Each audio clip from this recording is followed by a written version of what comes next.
Every time somebody was about to say something important, it would cut out on me. It was driving me nuts. Yeah. Hopefully this will be better. Okay, Raleigh, Carlin, okay.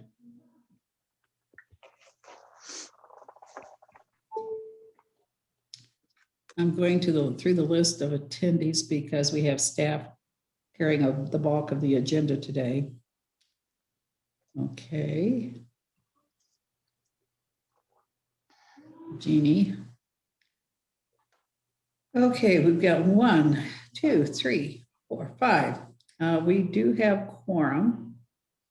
I'm going to wait another minute. I'll wait for Tom Kirk to dial in.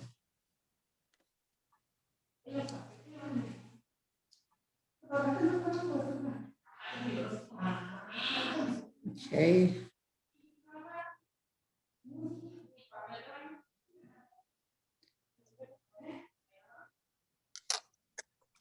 Suzuho, do we have quorum?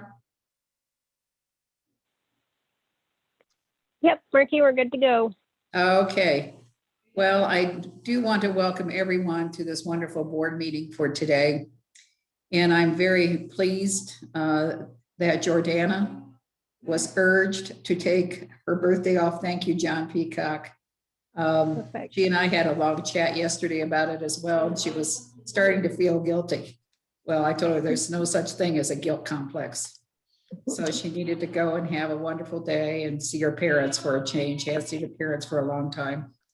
And since I think the beginning of this pandemic. So we wish her a very happy birthday. And so if you get a chance, pop her a note on her birthday. See you on the 19th.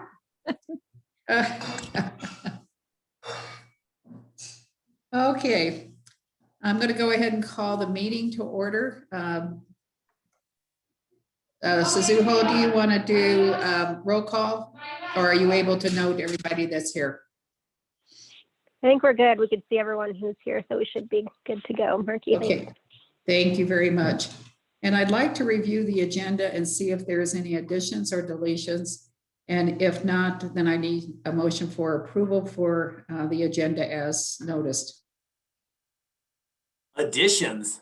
Addition. To that agenda? Oh, What's left to be added? Well, I went, oh my gosh, if we add anything, well, anyway, so be it.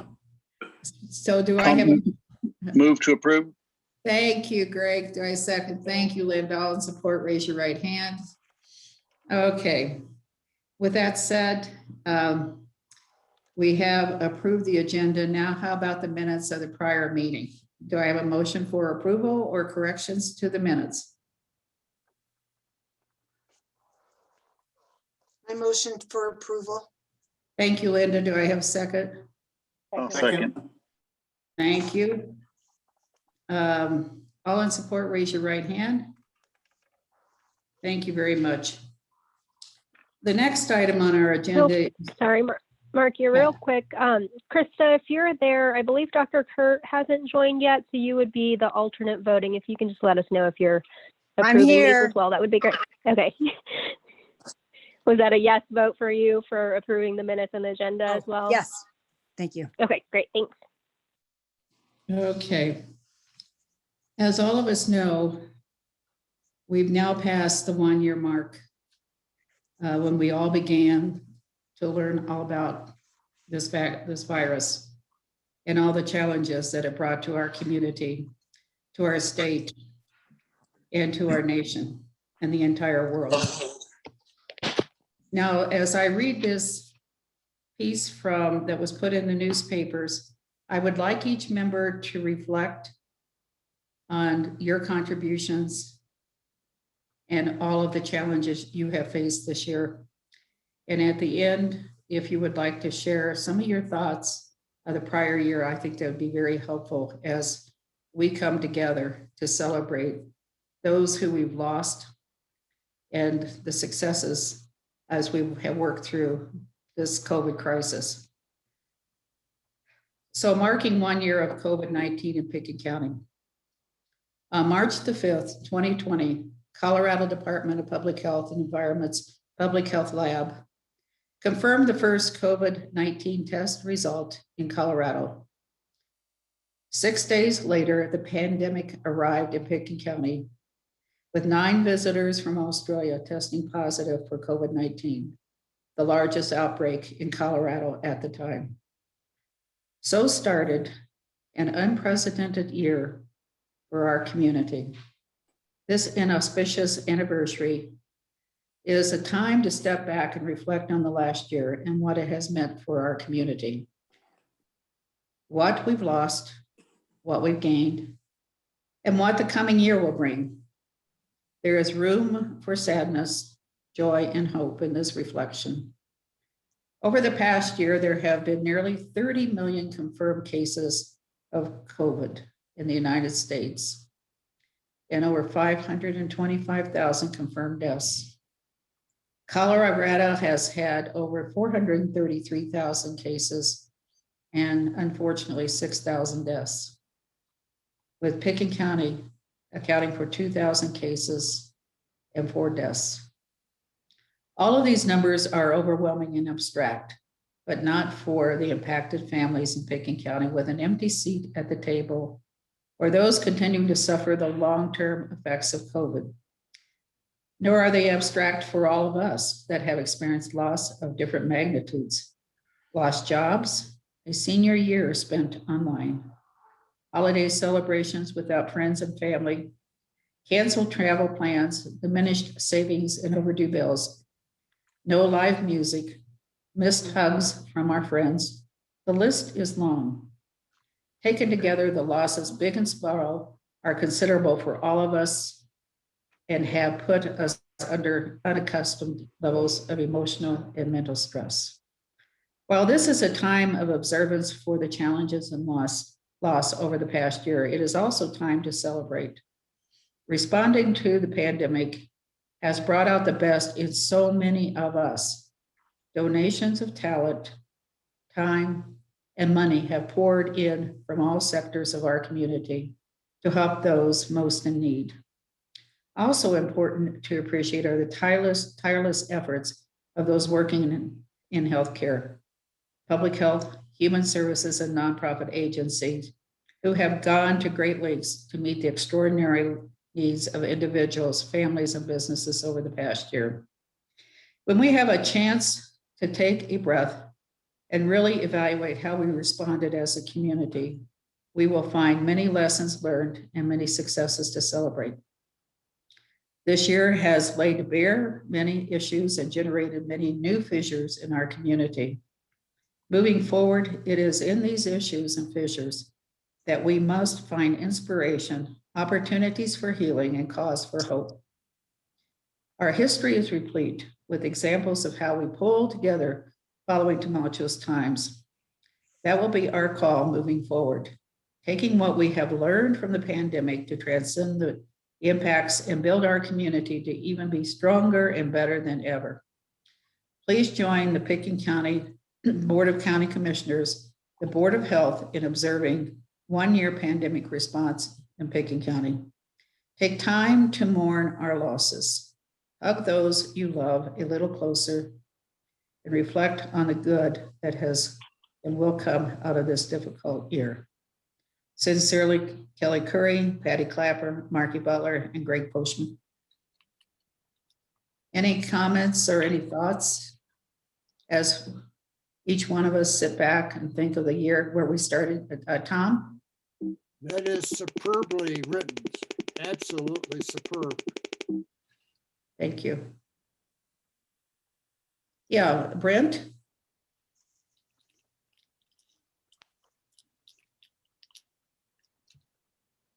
Can you hear me now? Yep. Yeah, no, I pulled the cord out of my computer, so while it's restarting, I'm using my phone. But you know, the things that I hadn't thought about it until you mentioned it, but thinking about, you know, my observations, and I basically have 3 of them. One of which is that this is the proof that national leadership matters. Timely, rational leadership. I don't care what party or whatever. but we didn't have it. And it was a massive loss to the United States until recently. Secondly, I think state by state and county by county, in my view, has been proven not the way to face this pandemic and not the way to face future pandemics. It takes national leadership, and it takes with some speed, and not county individualizing their responses, nor states doing the same thing. I mean, it's been incredible. And thirdly, what I learned was the incredibly difficult equation of trying to protect lives versus the economic damage that shutdowns and even partial shutdowns do. And that's something that has not been studied. You know, we talk about it, we see it, we know it's there, but that needs to be quantified. People need to have philosophic conversations all over about how to properly proportion that response. And we didn't do it. And that's why some states were wide open, some states, or some counties shut down completely. And to do that without really well thought out rationale that is available to everybody, every state, every county. And I don't know that it necessarily has to come from the CDC, maybe eventually, but basically medical philosophers need to, and others, economic ones, need to really think about the experience that we've just had. That's it. Thank you so much. Did anyone else have any comments? Greg? Yeah, I'll just echo what Brent said. I thought that was right on. I think lessons that we can be learned. I'm sure people will be unpacking this for years to come, and I'm sure protocols will change and good things will come of it. Despite all the hard things that have happened, and I don't think anybody has come out of this without scars or loss in family and friends, in livelihood. First of all, I just wanted to say, I think there might be some opportunities gained and some lessons learned, or if we're paying attention, that we can apply toward other huge challenges. I think about climate change and how we might apply some of the deprivation we've had in this pandemic toward our response to what is a long emergency of even a greater significance, perhaps. Finally, last thing I wanted to say is that beautifully written thing that we all got to put our names on. I think John Peacock probably had a lot to do with it. And I want to make sure that we recognize our staff and everyone else who participated in writing that beautiful letter. And I'm grateful that for everybody's contribution, and I don't want anybody to feel that they haven't been recognized. So, John, I know you've been front and center in this for the last more than a year, it seems, and grateful for your leadership. Thank you. Thank you, John. And yes, it was John whose pen took to paper and spent a lot of time over the weekend putting it together. I really appreciate the beautiful nature of the letter. It's so heartfelt. And, as I read it the very first time in a draft form, I really sat back and thought a lot about what this board has gone through, what our staff has gone through building this program from a staff of 5 people. So I think about 17 or 22 now. I don't even know what the number is. That is a huge undertaking. So once again, I'd like to thank the John and the Board of County Commissioners who really worked hard to make sure that our staff really were trained, hired to really do what they needed to do as we move through this COVID. Anne? Yeah, also I'll say well done, staff, and thank you, John and BOCC members on the call, and please pass it on to the others. And, as we all know, there's a lot of lessons learned, whether it's social or to do with climate or governance. I just hit on 3 that personally struck me, partly to do with being on council and partly what I did in my private life. One was just connecting to so many people in town. This started out with city council and each of us being assigned a sector of the community, business community to deal with. I learned so much and met so many more people and understood what was going on with all of them during this COVID. sharing projects that came up, like making the masks, running around getting material, getting them over to my friend who was making masks, and just basic sharing with other people to do something good. And then being able to emphasize and really understand challenges of other people in town, and this through this food distribution that I do every Wednesday. It's given me a whole new knowledge of the challenges and needs of other communities in town.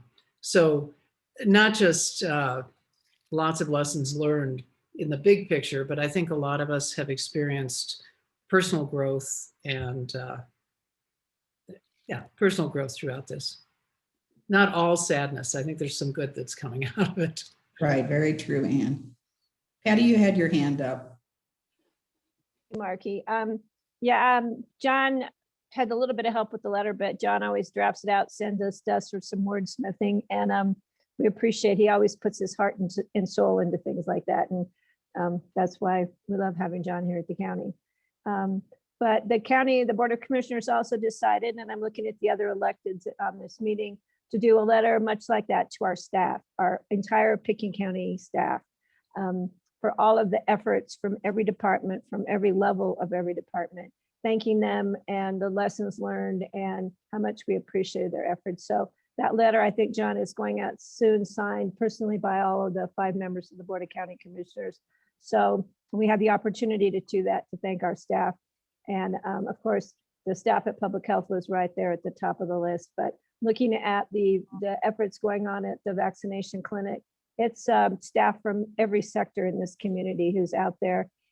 For any of you who haven't been out there and seen it, that at the end of the day is a great way to close out this pandemic with such a positive effort moving forward, with so much thanks and just great appreciation from the entire community and for visitors and our commuting workforce. People are very, very appreciative. So, and Anne, I totally agree with you. The new friends that we have made, believe it or not, throughout this pandemic is pretty amazing. I think we've created some new lifelong relationships. So I'm excited when I can actually meet a lot of those people in person. And maybe, I don't drink coffee, but maybe go have a glass of wine in the evening. And Anne, you're more than welcome to join us. But anyway, I want to thank the Board of Health from the bottom of my heart for the time and energy, whether or not I always agreed, but I think we always led to good conversations. And at the end, decisions that move forward, and sometimes with the entire blessing of our entire community, sometimes not, but we are where we are today. And I think it was through a lot of effort, a lot of time and energy and sleepless nights and just constant thinking about this. So I'm looking forward to the days to come and a healthier, happier community before us. So thanks to all. Thank you, Patty. Any other comments? Kim? Yeah, thanks. That is a beautiful letter, and I echo everything that everyone has said. I also, what comes to my mind is the word bravery and the incredible courage and bravery that has been displayed in this community. I think about a year ago and the fear and of the unknown and of an illness that we had no understanding about, and the incredible bravery that was shown in the front lines, the healthcare workers, as well as frontline essential workers. And really, as I think about over the past year, the bravery and courage of the entire community, every individual trying to navigate through this pandemic, the businesses trying to navigate through issues that had never been encountered before and try to work it out. And to Brent's point that, we didn't have a lot of guidance from the nation and potentially the state. So we were on our own, and we did such an amazing job and remained brave and courage throughout, displayed courage throughout the entire time. So I just wanted to thank everybody. And I think, we think about the whole year and we have come so incredibly far. It's like an entire lifetime in a year. And we have more to go. And so to continue to display that bravery and courage going forward, And yes, the vaccination clinic is a kind of an ultimate combination of everything, of partnerships and a lot of silver linings that have come up, but we have more to go. And I look forward to working with everyone as we get through, hopefully, easier parts, but still more to go. So thank you. Thank you, Dr. Levin, and thank you for all of your medical leadership. You have truly been one of the keys to this board, clearly understanding what was ahead of us and with this COVID crisis. So thank you so very much. Anyone else? If not, I'm going to, yeah, Brent. Yeah, just one last thought, and Kim mentioned it, and I've seen this all over the country, as we all have, and the incredible bravery, and there's no other word for the frontline medical people is just historic and unbelievable. And I don't think any of us ever thought that we'd see what we saw, but some of these people, as one doctor, chief of staff, 300 and some odd days, without 360 days or something like that, without any time off. And so, you know, we go around, we put our masks on, which is difficult to get people to do sometimes, and we keep our social distance. And the rest of these people are like Marines.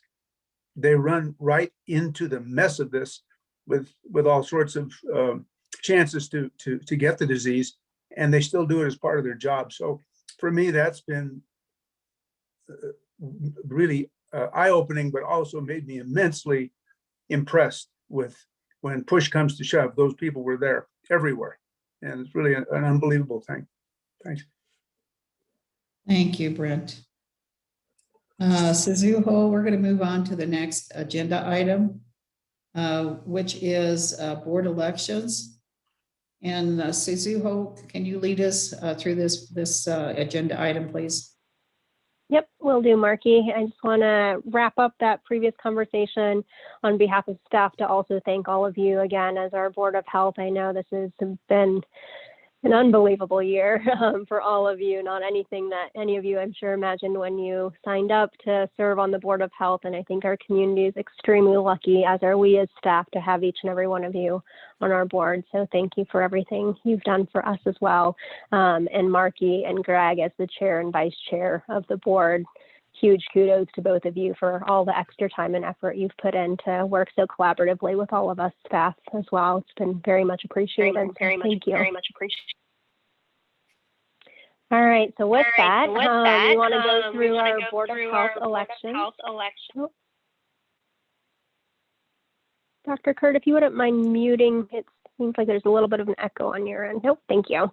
All right, so just a friendly reminder, if we can go to the next slide, I wanted to remind folks that we do still have our application process open. It will be open through April 2nd. So if any of you haven't submitted a renewal application, if you're interested in staying on, if your terms are ending, or if there are new folks who are interested in joining the board, please be sure to submit your applications by April 2nd.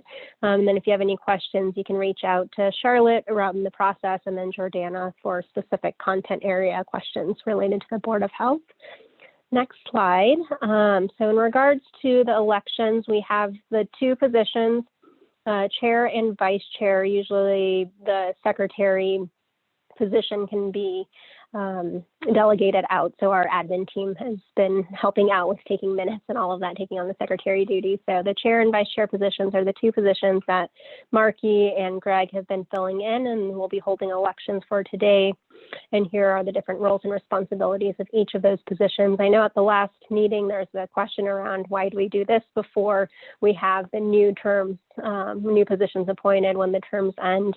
It's the way our bylaws are written. We do have on our plans to revisit the bylaws in a few months, but if anything were to change over the next month, we will be able to come back and revisit who's in these officer positions. But we are hoping to have some stability with the Board of Health positions as well. So you can keep that in mind. Next slide. So in regards to the officer terms and elections, these are one-year terms. And so if any of you are interested or willing to serve in these positions, just wanting to let you know kind of the responsibilities around that. The positions are elected by the Board of Health members. If there are any vacancies in the future for whatever reason, then the BOCC can help appoint those positions to fill those officer positions. Next slide. So in regards to process, this is the first time we're doing this virtually, so we'll see how this plays out, but at the guidance of our attorney, we've been told that we'll start with nomination. So you can either self-nominate or nominate someone else from the board for either position. Lindsay is on standby taking some detailed notes here, so she'll write down anyone who is nominated, and then I will ask that person, do you accept or decline that nomination? And then we'll have a list of folks who have accepted that their nominations, and then we'll do elections by having each individual Board of Health member tell us who you're voting for out of the list of folks who have been nominated for each position. Any questions around that before we get started? Okay, so I'll ask that, Abril, if you wouldn't mind stopping the share screen, thank you. And then I'll just open it up for you all. If anyone is interested in nominating someone or yourself to the chair position first. Dr. Kurt.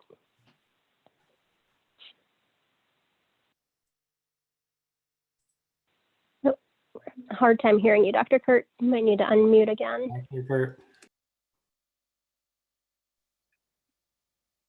I commend Marky Butler for her dedication and continuing her efforts as chair, even after no longer being mayor of Snowmass. And as such, so she can continue her outstanding work, I nominate her as chair.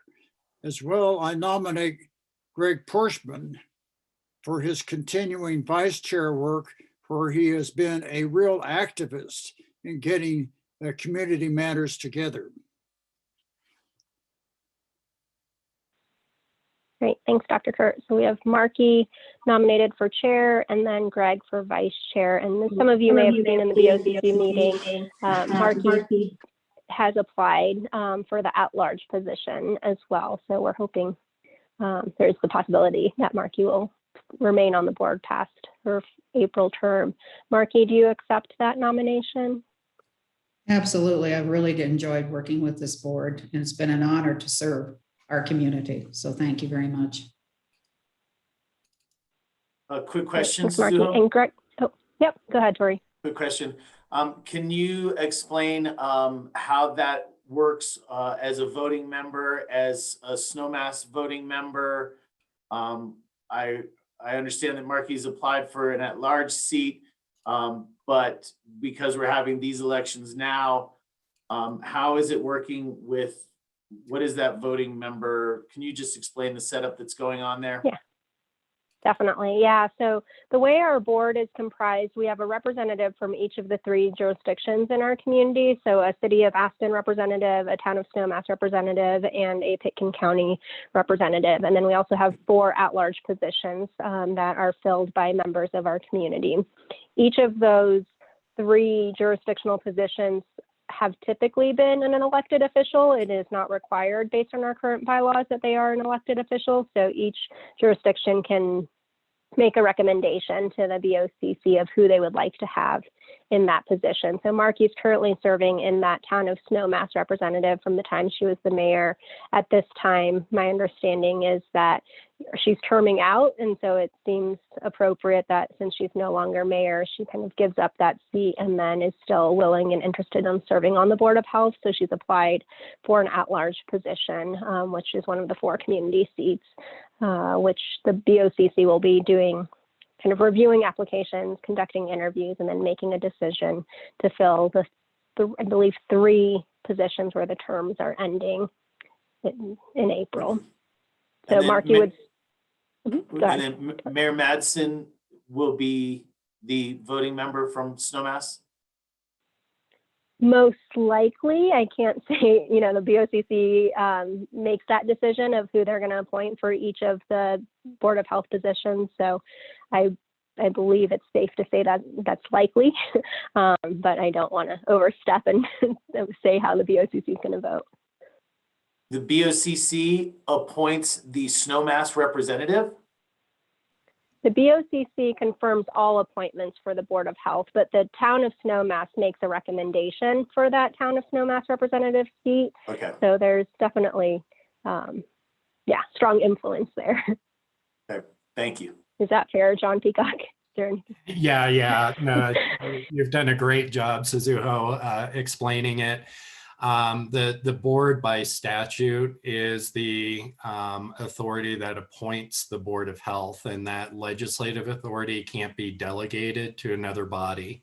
And so it has been our practice since forming the Board of Health to get the recommendations from the Aspen City Council and Snowmass Town Council and make appointments based on that.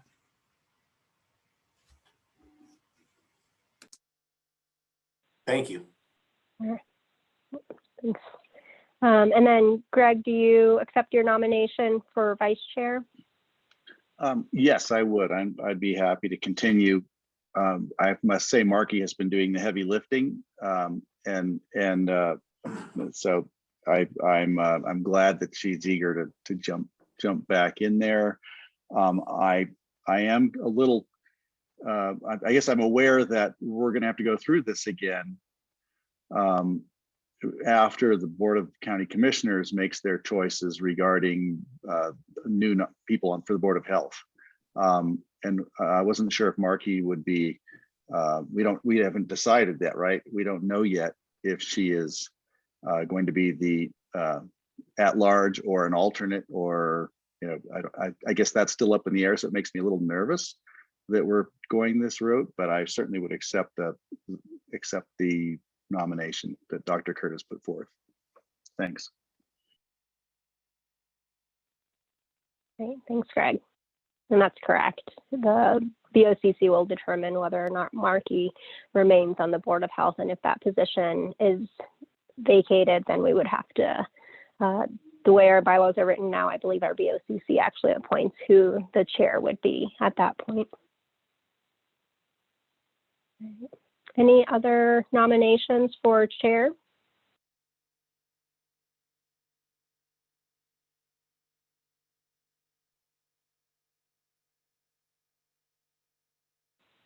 All right. Well, thank you, Marky, for being willing to accept your nomination for that position. Are there any other nominations for vice chair?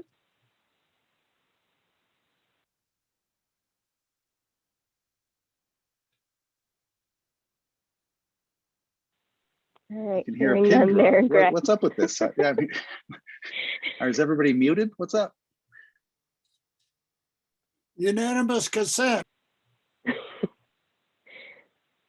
All right. Well, thank you both for being willing to accept your nominations. With that, I think it'll be a pretty simple vote. So instead of going each individual one at a time, maybe we'll just ask for everyone in favor of Marky being elected as the chair. If I can see a show of hands from folks. And if you can just hold them for a minute, since we do have to document each of these. It's hard to vote for Right. yourself. Yeah. All right, Lindsay, I think we have a unanimous vote of approval there. And then if everyone can also vote, or everyone voted in favor. Everyone vote in favor of Greg for vice chair. If you could raise your hand, please. Raise your hand, Greg. All right, we have a hesitant approval from Greg on his vote, but strong approval from everyone else. All right, thanks everyone. Thank you again, Marky and Greg. Voting for myself, just as Marky said, it's kind of odd, but no, I'm happy to do it. Thanks. Yeah. Okay. Thank you very much, Suzuho. And as Suzuho mentioned at the beginning of this process, we know we need to do some major lifting and restructure of the bylaws. So that is a work product that Jordana and I have decided that must get started immediately if it's not already started. So that'll be a future agenda item. Let's move on into mental health priority. And we really have not spent as much time as a board on mental health issues during COVID as all of us have wanted. And as we know, mental health is one of our top priorities as a public health department and strategic goals. So with that said, Jenny, did you want to take the mic? Thank you, Marky. Thank you all for having me. My name is Jenny Lyons. I'm the Mental Health Program Administrator, hired to work on our PACT program, which we'll talk about a little bit later in the presentation. Lindsay, we can move to the next slide. So as you know, the department went through a process with input from the Board of Health to select priorities for the 2021 year. Of course, COVID is the #1 priority, and our second priority, as identified by these two groups, is mental health. So I'm here to talk about that as a priority for the year. And I will bring your attention, some of the graphics that I've included in the presentation were created by the mental health coordination team, which we'll talk about a little bit later, but that group has stood up during COVID to help support mental health in the Valley. And so these are some of the pieces that are part of the campaign that this group has put on, messaging campaign. All right, we can move to the next slide. I wanted to just go over what we'll cover today. I'll talk about Pickens County's current mental health efforts so that you have a sense of what we're already doing, and then start to delve into public health's plan to focus on mental health for the coming year. Next slide. So as a way of some history, in 2017, Pickens County conducted a regional public health assessment along with Eagle and Garfield counties and identified mental health as a top concern along with housing. And then we did a gap analysis specifically for our area, which showed room for improvement in promotion, prevention, treatment, and aftercare. And the next slide will show kind of that gap analysis. So looking at, this is a graphic of our mental health continuum, moving from prevention to intervention, ideally early intervention, treatment, and then aftercare. So this particular graphic was assembled for the gap analysis, but I wanted to introduce the idea to us that care can flow between these different headings, and a person might need access to just one part or several parts over different parts of their lives. Ideally, if we're doing a great job in promotion and prevention, we'll have less needs for the pieces of the continuum that fall later. But you can see that we found significant gaps in the continuum of care that was being offered here in Pickens County. So we can move on to the next slide. And I also just wanted to touch on the fact that Pickens County has been supporting mental health through the Healthy Community Fund since 2002, which is funded by voter-approved property taxes and administered by our esteemed human services colleagues. I listed the recipients from 2020 in the mental health and substance abuse field. There's a really strong representation of local nonprofits there who serve a variety of mental health and substance abuse needs. And it shows some of the breadth that is available here, even though we did find those gaps in services. And we can move on to the next slide. As well, Pickens County Public Health began a mental health strategic planning process in 2018, kind of bringing together diverse stakeholders to discuss those gaps, what we might do about them, how mental health can better be reflected in our community, and so forth. At the same time, the Pickens County also pooled our funds with other organizations to have a bigger impact. So there is a joint funding pool created by the county, Aspen Valley Hospital, the city of Aspen, and the Aspen School District for mental health funding. And they decided to fund some of the gaps that were found in that continuum, and that they could have a much bigger impact with that pool of funds, which is a little bit under $500,000 a year that we spend on this continuum work. The group conducted an RFP process in 2018 and awarded Mind Springs Health that contract, and they have Mountain Family Health Centers as their subcontractor as well. The next slide will tell us a little bit about the mental health continuum in 2021. There's a community counselor and a case manager here in Aspen, located at the Mind Springs office here in the Health and Human Services building. There are 2 counselors at the Aspen schools, who see kids that are referred to them by the school counselors. And there are 2 counselors and 2 patient care coordinators down in Basalt at the Mountain Family Clinic. All of these folks can see patients without regard for their ability to pay. And I'll call your attention as well to the graphic here. This is still in development, but this is another piece that the mental health coordination team has been working on. It's a map to mental health services in the Roaring Fork Valley. So we expect to launch that officially, and we'll send it out to as widely as we can in the next couple of weeks. But this is kind of the first that we know of graphic representation, bringing together a lot of the different possibilities and ways that someone might be able to interact with mental health services here in the county. Next slide, please.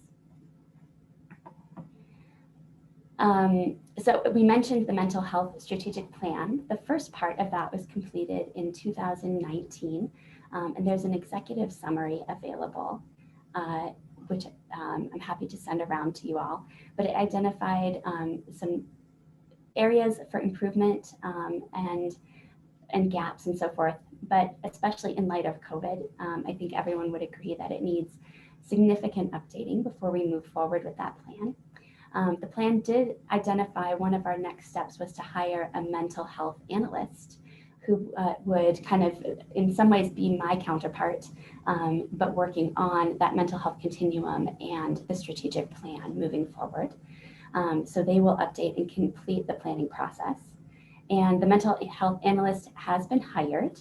The funders agreed to use some of the money from the mental health continuum that had not been spent down from previous years to fund that position for at least 2 years. And that person will be Chelsea Carnoli, who has actually been working with Human Services here in Pickens County for several years. But she'll be moving over to public health on the 29th of this month. So we'll have her at a future meeting to meet all of you. Next slide, please. Also in 2018, we received a grant from the state to start a co-responder program, which we have termed the Pitkin Area Co-Response Teams, or PACT for short. So thanks to that state funding, we were able to launch the program in 2019. Currently, we have 1 co-responder clinician who is full-time and 1 full-time peer specialist.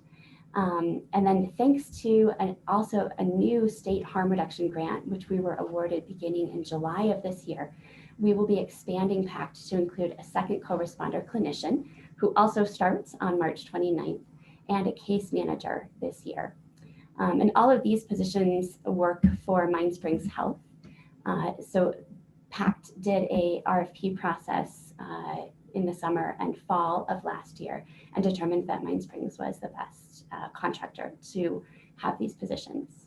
All right, the next slide, please. So just a brief overview of what PACT does. Our clinician co-responds with law enforcement when a mental health issue is suspected on a call. She works with the Aspen Police Department, Pickens County Sheriff, and Snowmass Village Police, all of whom are also represented on our PACT steering committee and coordination group that oversee the program. And then the peer specialist walks alongside people that the clinician might have interacted with and brings their own lived experience to help them see that there might be other ways of dealing with their issue. And the case manager will be connecting folks to wraparound services. Next slide, please.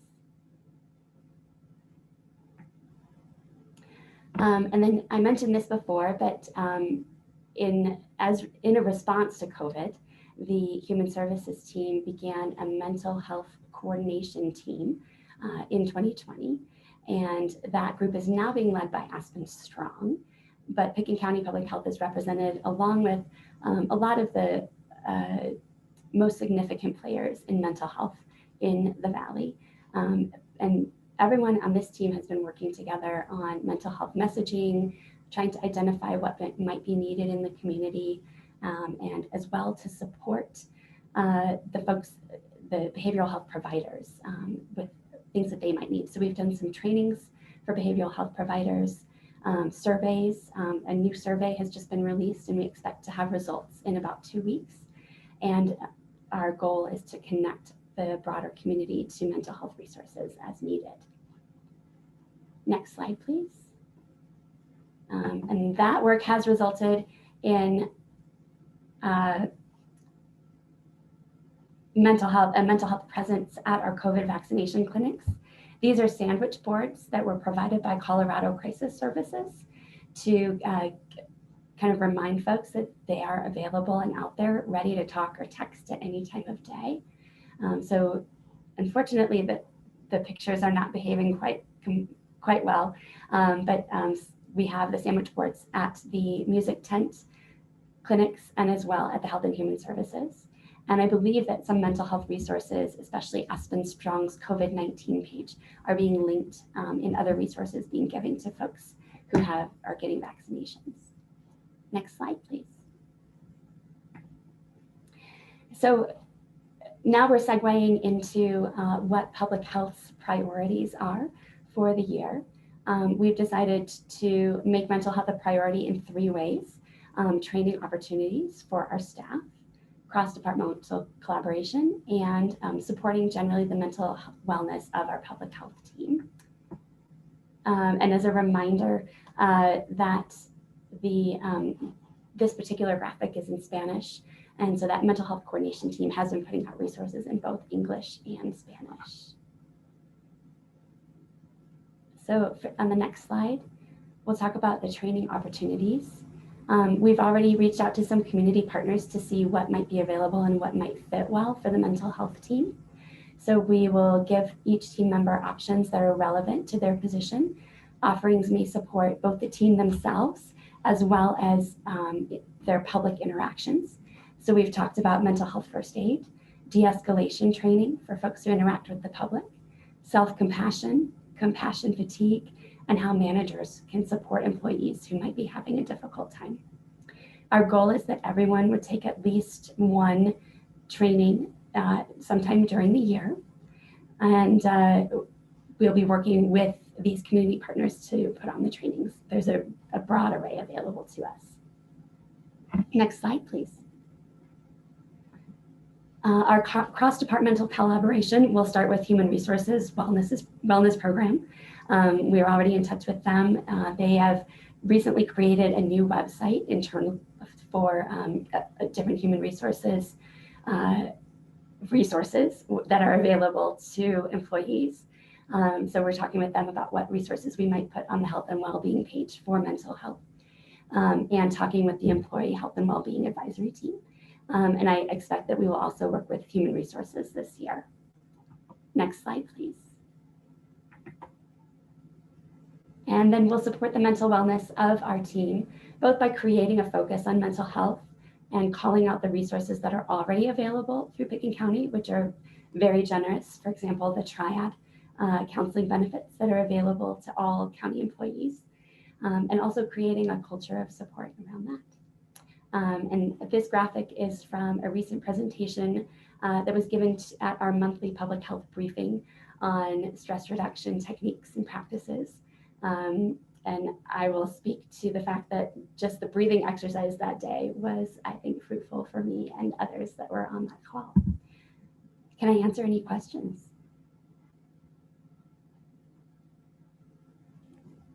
Does anyone have any questions for Jenny? Jenny, yep, if I could, Marky, Greg here. Yeah. Jenny, I'd love to, before COVID, thinking way back, I know we were trying to get more with mental health first aid into the schools, into the youth center, trying to get mental health first aid really to become an important part of this. And I see you have it listed here. Can you tell us a little bit about the efforts that you envision for that as a community effort, not just for staff, but throughout the community? It seemed like such a valuable resource and trainings, and there's so much available to us with mental health first aid. Sure. So I don't know how it might fit into the overall public health priority, but for PACT program specifically, it is called out in the work plan of our grants that we would offer mental health first aid to PACT partners and as well possibly to the community. So right now I'm looking at bringing a mental health first aid training in before the end of the state fiscal year using the current budget that I would make available to PACT partners and then open up to the community as well, any spaces that would be available. One thing that is a little tricky right now is that mental health first aid has gone online, but there's only one of the modules that's available. So as far as I know, the youth module that the youth center would have been using to train their folks is not currently available in the online format.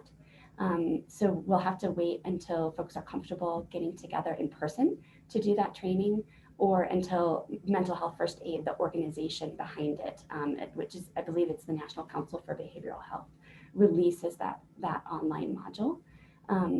But we'll begin that again. And I'm certainly happy to explore how we might be able to do that more broadly in the community. Great, thank you. Yeah, just so we don't lose the efforts that were gained. I know Youth Center and Aspen Family Connection and the schools themselves, the principals were all part of it. And we actually began a class more than a year ago, starting mental health first aid in the middle school. Okay. So I'm hoping when the opportunity comes, we can dive back in there because it seemed to be very useful, especially when we were battling we were all talking about nicotine at the time, and vaping was the big thing. Remember that, everyone, before COVID? So looking forward to getting that back online if it's appropriate. Thanks. Other questions for Jenny? Yeah, Tori. Jenny, thanks so much for being here and that presentation. This absolutely is a priority issue for the Aspen City Council, as well as Board of Health, and I know county commissioners as well. You mentioned kind of that effort that was started in 2018, the partnership, AVH, City of Aspen, Pickens County, and then also about bringing on the mental health analyst. And I'm just wondering, do we have metrics, benchmarks? How are we measuring our success? That's a great question. So right now, the funders have been presenting data quarterly to the steering committee that kind of manages that mental health continuum work of how many patients they've been seeing, how many are new patients. There's a couple of metrics around crisis. That is an area that we would really like to be more robust. And so that will be one of the things that the mental health analyst is charged with. As well, we're in a big data project for the PACT program. And we were able to hire a data consultant that's helping us put together that we'll be able to do in a couple of months. Thank you, Jenny. Thank you, Jenny. Everybody needs to mute that's not speaking. Brent, can you mute? Thank you. Do you have any data, or what are we doing for the geriatric population? So many of my colleagues and friends have been in isolation for so long, and I see a lot of stress and depression right now. What's your experience there, Jenny? Just anecdotal here within our community, and then what programs are we going to be offering that geriatric population? Sure. I'm not aware of necessarily specific programs. We do have a representative from the senior center on that mental health coordination team. And so we have worked to provide some content for the senior newsletter. I think from Mind Springs, most recently, there was an article. And what we're hearing for the most part is that the seniors are hanging on. Certainly that could change over time. And then the one national survey that I saw, which was co-sponsored by AARP, actually showed that seniors were doing the best of any age group with mental health concerns through the pandemic. So that's the evidence that I'm aware of. But I would say that we're relying on the senior center to know and get a pulse on what the seniors might need or want. Thank you very much. Any other questions for Jenny? Okay, we look forward to data coming forward, perhaps at the very next meeting, Jenny. We've got to continue to put pedal to the metal on our mental health issues as we come out of this pandemic and give it front and center spotlight. Absolutely. So, thank you all. thank you all, and thanks for that excellent presentation. Okay, moving on. Now we're going to have our data update, Josh and Dr. Levin. Great, thanks, Marky. All right, well, I know I don't get the most fun presentation, but hopefully you can stick with me. So across the country, we've continued to see that plateauing of cases. So, we really haven't seen much change in the past 3 weeks or so. Cases have remained relatively high, about 50 to 60,000 cases being reported per week across the US. Biggest concern right now among experts is that people are, gathering for spring break, but also for other reasons in much larger quantities than they have before. And so this picture on the bottom right was from a gathering that took place on the Front Range in Boulder just last week. And so we're seeing, these types of gatherings, and the stress and the weight of that pandemic are, really taking a toll on people at this point, right? It's been taking a toll on people for the entire year, but that fatigue has really kicked in, I think. And, we're seeing these gatherings really pick up, which of course is concerning, because we're at a point where our cases are plateauing. We've seen them decline for quite a bit. And now potentially, with all these additional gatherings, there's concern that we could see another increase in cases. There are, a few universities who are trying to offer tips for students to either skip spring break, or, some universities have also done away with spring break altogether to try to prevent any additional surge in cases. But unfortunately, if, as we see pictures in the news across the country, we know that there are many gatherings taking place, which can definitely lead to another spike in cases. Next slide, please. So this is the current situation here in Pickens County. So on the top is our epidemic curve, so showing total number of cases reported by day. And so you'll see that, again, that peak in late December, early January, and now moving into March, we're seeing a little bit of an increase in cases. I will say anecdotally, the last 2 days have been extremely busy. Our team has been extremely busy following up on cases and contacts, and several outbreaks now that we're working on. So, anecdotally, the last few days have been very busy for the contact tracing team here in the county. And then looking at just our incidence rate over the past 7 days. So, again, we've seen that plateauing as well, just as the country has been seeing. Right now we're about 60 to 65 cases in the past 7 days. And that's where we've been hovering. So it's been about 8 cases per day on average that we've been experiencing. But like I said, yesterday we got 22 cases in, and we got quite a few in today as well. So, these last few days have been a bit of a shift. So we're just waiting to see if that's a trend, if we're going to continue to see more cases being reported or not. But it's definitely felt busier in the past few days. Next slide. So then I just wanted to show, what our relative status is to other counties in Colorado. So on the left-hand side, that's our 1 week incidence rate. And then on the right-hand side, that is the 2 week incidence rate as of last night. We still have the second highest incidence rate in the state. So even though our numbers have come down, we're still seeing a significant impact from COVID infection. If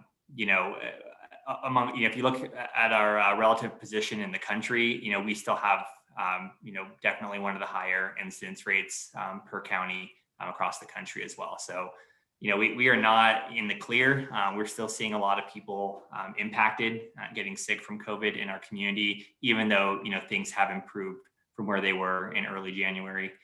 And then on the right-hand side, again, you'll just see that mountain communities continue to be impacted more so than the rest of the state.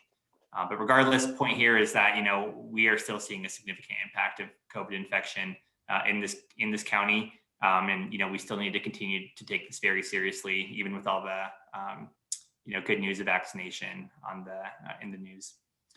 Next slide. So then, an update on variants and where those are at. We've talked about these quite a bit, and the reason why these are so important to discuss is because as we continue to see an increase in variants across the country, these could lead to reinfection, and they can also lead to surges in cases. So they're definitely something we want to take seriously and make sure we do our part in containing, because variants could very easily start to erode some of the progress that we've made. And so it's important to understand these. So the main predominant one that is probably the one that we should focus on the most is that B117. That's the one that was first identified in the UK. That's making up about 40% of cases right now in the US. So we have seen that tick up quite a bit over the past month, and these variants are really starting to take over. The other ones have taken over to a lesser extent, but the B117 has really begun to take over and cause almost half of the infections in the US. With the B117, there's likely no overall impact on severity of illness, but we know that children are more susceptible to this B117 variant, and talk about that in a few slides as well. And then, the other ones, the B1351, the one first identified in South Africa, Pfizer's, again, just, iterating some concern that this could result in fewer protective antibodies if you were to be infected with the B1351. So, that one's being studied pretty heavily. And then there's a newer variant that's come to light recently, first discovered in New York, and is actually making up about 40% of all COVID cases in New York last week. So, that one is, of course, concerning experts as well, but likely has similar infectivity to the B117. Then lastly, I just wanted to point out the P1 variant in Brazil. Compare Brazil's case counts to ours, and it's quite different curve. They are at the highest average number of cases that they've ever seen throughout the pandemic. So that situation in Brazil is very serious and very dire. And almost all of their cases are this P1 or P2 variant, which have very similar mutations. So, again, there is still a lot of hurt and pain around the world. Even though we've seen a little bit of reprieve, our neighbors in other countries are still suffering the consequences of this pandemic to a much greater extreme than they had before. Next slide. So then in terms of our local variant update, we started variant surveillance very early on. We were one of the first, AVH and Valley View were one of the first hospitals to participate in variant surveillance. And so we have been sending, hundreds of specimens from our county now at this point to the state lab for sequencing to really get an understanding of what we're seeing here and attempting to contain it to the best of our ability. So we have confirmed one B117. That's the one identified in UK in Picken County. And then we've had 3 B1427s, and that's the variant that has made up the majority of cases in California. So we've seen 3 of those from our county. 2 of those are not residents, but they were here, and we sequenced their specimen when they were here visiting. And so, we're just preliminarily counting those as our cases because we think that all those 3 cases are likely linked to each other. And so we're sort of counting them preliminarily in our case counts. And then across Colorado, we've had 268 variants confirmed, and there's 161 currently under investigation. Mainly the ones under investigation are the B117, the B1427, the ones out of California. There's no way to determine if a specimen is suspected of one of these variants. You have to wait for sequencing, which can take up to 2 weeks. So these ones, we usually hear back pretty late on, but there's no way that we can determine if, somebody is suspected of having that variant, only the B117 at this point. And then again, just across the US, you can see just where a number of cases of variants are increasing and where they're emerging. And it's in the more populous states, of course. But that's sort of what we're seeing, and we're seeing these cases increase across the US. Next slide. And something, I wanted to mention is we have seen cases in our outbreaks among children begin to increase. In the past 2 days alone, we've had 4 outbreaks reported in schools and our childcares in Pickens County. And so, we're taking that very seriously. We're concerned, with the increased infectivity of that B117 variant. And we know that children are more susceptible. We take these very seriously and want to jump on these as quickly as possible. But 2 of the outbreaks are only 2 cases right now. 1 is 4 cases and 1 is 6 cases. And pretty much, all the individuals have symptoms. So, again, I just want to echo that, while we're in this place where we're, overall across the country have seen cases decrease, each case, is one individual that is impacted and that gets sick from this virus. And so, I think, again, we need to continue to message the importance of staying vigilant and continuing to practice, all of the same things that we've been preaching all along. Because, cases of multi-system inflammatory syndrome in children have increased slightly, just because we saw a lot of cases among children back in January. We have seen some cases that increase, and it's a serious syndrome and still very rare, but, something that, of course, we want to keep our eye on and, trying to protect our children who are not yet eligible for vaccines. So, keeping our children protected remains one of our top priorities. Next slide. And then just want to show, kind of what we're predicting and looking at the impact of what spring break could bring. So I showed this slide a few weeks ago, looking at mobility among travelers and looking at our incidence rate. You can see that our incidence rate tends to increase about a week after we see an increase in travel to the community. We did see a very large, increase in travel right around President's Day weekend, and we did not see a large spike in cases. That was likely a function of vaccination in our county and all the individuals that are being vaccinated. So we did see a slight increase, as you can see on the bottom there, but not much. But we know that as variants increase and as we see travel increase in the next few weeks, it's possible that we could see our case counts increase as well. So something that we just need to continue to be mindful of. Next slide. And then really lastly, looking at the road ahead and CDC projections for Pickens County. I just wanted to share this because I found it pretty interesting. On the left-hand side is Pickens County projections from the CDC. And you'll notice that, those little red dots on the right-hand side, those are where we're expected to go in the next 4 weeks. But you'll notice that in this past week, we've already sort of superseded where CDC expected us to be. We were expected to be down closer to that red dot, and we jumped up a little bit. And then that red shading, that's the air, right? So we could be anywhere in that red shade, but they're expecting that we'd be right around the middle there. But because we saw that increase last week, it's possible that we'll be higher up in that shading. So anyway, it's just interesting to look at, where CDC expects us to go. And really they're showing that we're plateauing, for the next few weeks. And then Colorado as a whole, same idea, slightly decreasing, but plateauing pretty much overall. But again, that shading shows that we could either increase or decrease, right? There's really, we could kind of go either way at this point, just depending on, what events look like over the next few days and weeks. And then last slide, please.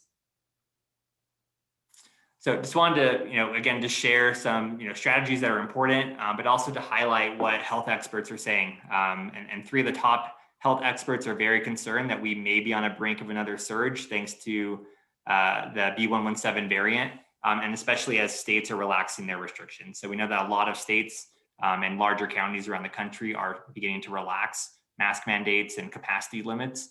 And so there's a lot of concern that these variants could cause an increase in cases. So just wanted to highlight a few things that CDC is still recommending, against travel overall, just because, we know that as individuals travel more, there is increased risk there. Masks are still essential. And like we talked about last week, double masking is a very important thing to consider, especially as we see more contagious variants circulating.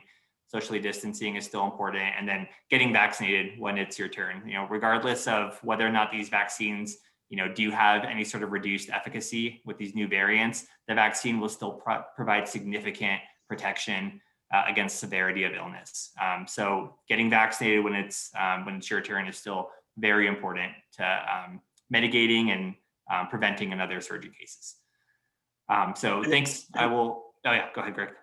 Josh, just wanted to ask, 3 top health experts, can you just give the sources for that so that if it's quoted, we know who the top health experts were that are making this recommendation or pointing this out?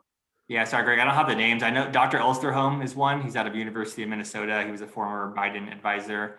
Dr. Fauci was quoted in that article, and I'm forgetting who the other one was. Okay, great, thanks. Okay, well, I'll hand it off to Dr. Levin, and then I think we can both answer any questions at the very end. Thanks, Josh. Yeah, I'm just have some messages today, a little bit of data, and everything really echoes what Josh has presented here, which is really complete. So this is the, you've seen it before. It's the healthcare worker number of employees out with COVID-19 illness, and I just thought I'd show this. Now, if you look at the blue line, which is the number of employees out, this really, as we've seen throughout the pandemic, has reflected the numbers of the pandemic, interestingly enough, just in the microcosm of the hospital. And so looking at that very last, we're on this little increase. As you can see, over the past week, we've gone from a month of really being low in terms of healthcare workers out of 0 to 1 a day since the beginning of February. And now we're up and we've just touched that number 6 mark. So we do have 6 out that are ill, and then 4 are quarantined, which we don't show the quarantine data, but have found in the hospital that that's really important because it's a number of healthcare workers out from quarantine. So there's a concern. There's a little increase, and again, we're looking, as Josh has just explained, that we are just looking really closely at what is going to be happening over the next couple months. And so my message today is really a message of vigilance and while we are doing such an amazing job, and at the hospital there's such a high vaccination rate, so we're starting to see this even with that we have done such an amazing job in Pickens County. We've given up to 8,500 vaccines, and we're well on our way. However, with this incredible news of hope of the vaccine as one of the most critical tools in combating this pandemic, there is a concern. So if you go to the next slide, so my message is twofold. One is to get the vaccine, and the other is to maintain vigilance after getting vaccinated. There's 3 really main things. Josh hit on all of them, and I just wanted to reiterate some of the messaging here that there is a rise of variants. So it's here in Pickens County. There's 3 California, there's 1 UK. There's probably more than that. We know the variants are here. We know the variants have a higher transmission rate. And we are finding out from small studies that are occurring and coming out that some of them may have a higher mortality rate. So this is a little bit of a race again of vaccination versus the variants, and we want to get as many people as vaccinated as possible. As soon as we get vaccine from the state, we get it into arms here. And the higher transmission rate that the viruses mutate, and they mutate in terms of survival. And so the transmission rate, what we found on these variants is that it's the spike protein that can change and create more of a stronger attachment to enter cells. And so that's kind of where that transmission rate, the understanding comes up. So the variants are here, and it is really a concern. And now the New York variant and the California variant, new variants just within the United States that are close to home. So the second point is that we have been starting to see some post-vaccine COVID cases. The first vaccines given here in the second week in December. This is more of just to share the concern that we know that vaccines are not 100%. We know that while highly effective and one of our most critical tools in fighting this pandemic, we need to maintain vigilance and continue to wear masks, continue to socially distance, and wash hands and do all that in public. And so the second major message about these post-vaccine COVID cases, although it's a small percentage, they are coming up, is that it does take at least 2 weeks after your second vaccination to be fully vaccinated and protect yourself. And 2 weeks after the Johnson & Johnson, although data do show that it's 4 weeks to prevent hospitalization. So it's really in that critical time period while the vaccine is taking effect to really maintain very high vigilance. The majority of these post-vaccine COVID cases that we've seen locally have come within that time period prior to full effectiveness of the vaccine. So maintain extreme vigilance during that time period, although you may have the tendency to start relaxing immediately. The vaccine does not take full effect until 2 weeks after that second dose. And then really importantly, are the long-term effects, or this new syndrome that the new term that's being used called post-acute COVID-19 syndrome. The NIH just recently announced a very major initiative to study this. And so there's more studies coming out across the nation. And our local study that Josh has been doing, which is a 6-month follow-up, and he has just over 100 people in the study, they show that over 50%, so over half, have at least one symptom. And the long-term effects are really very difficult to quantify versus death data.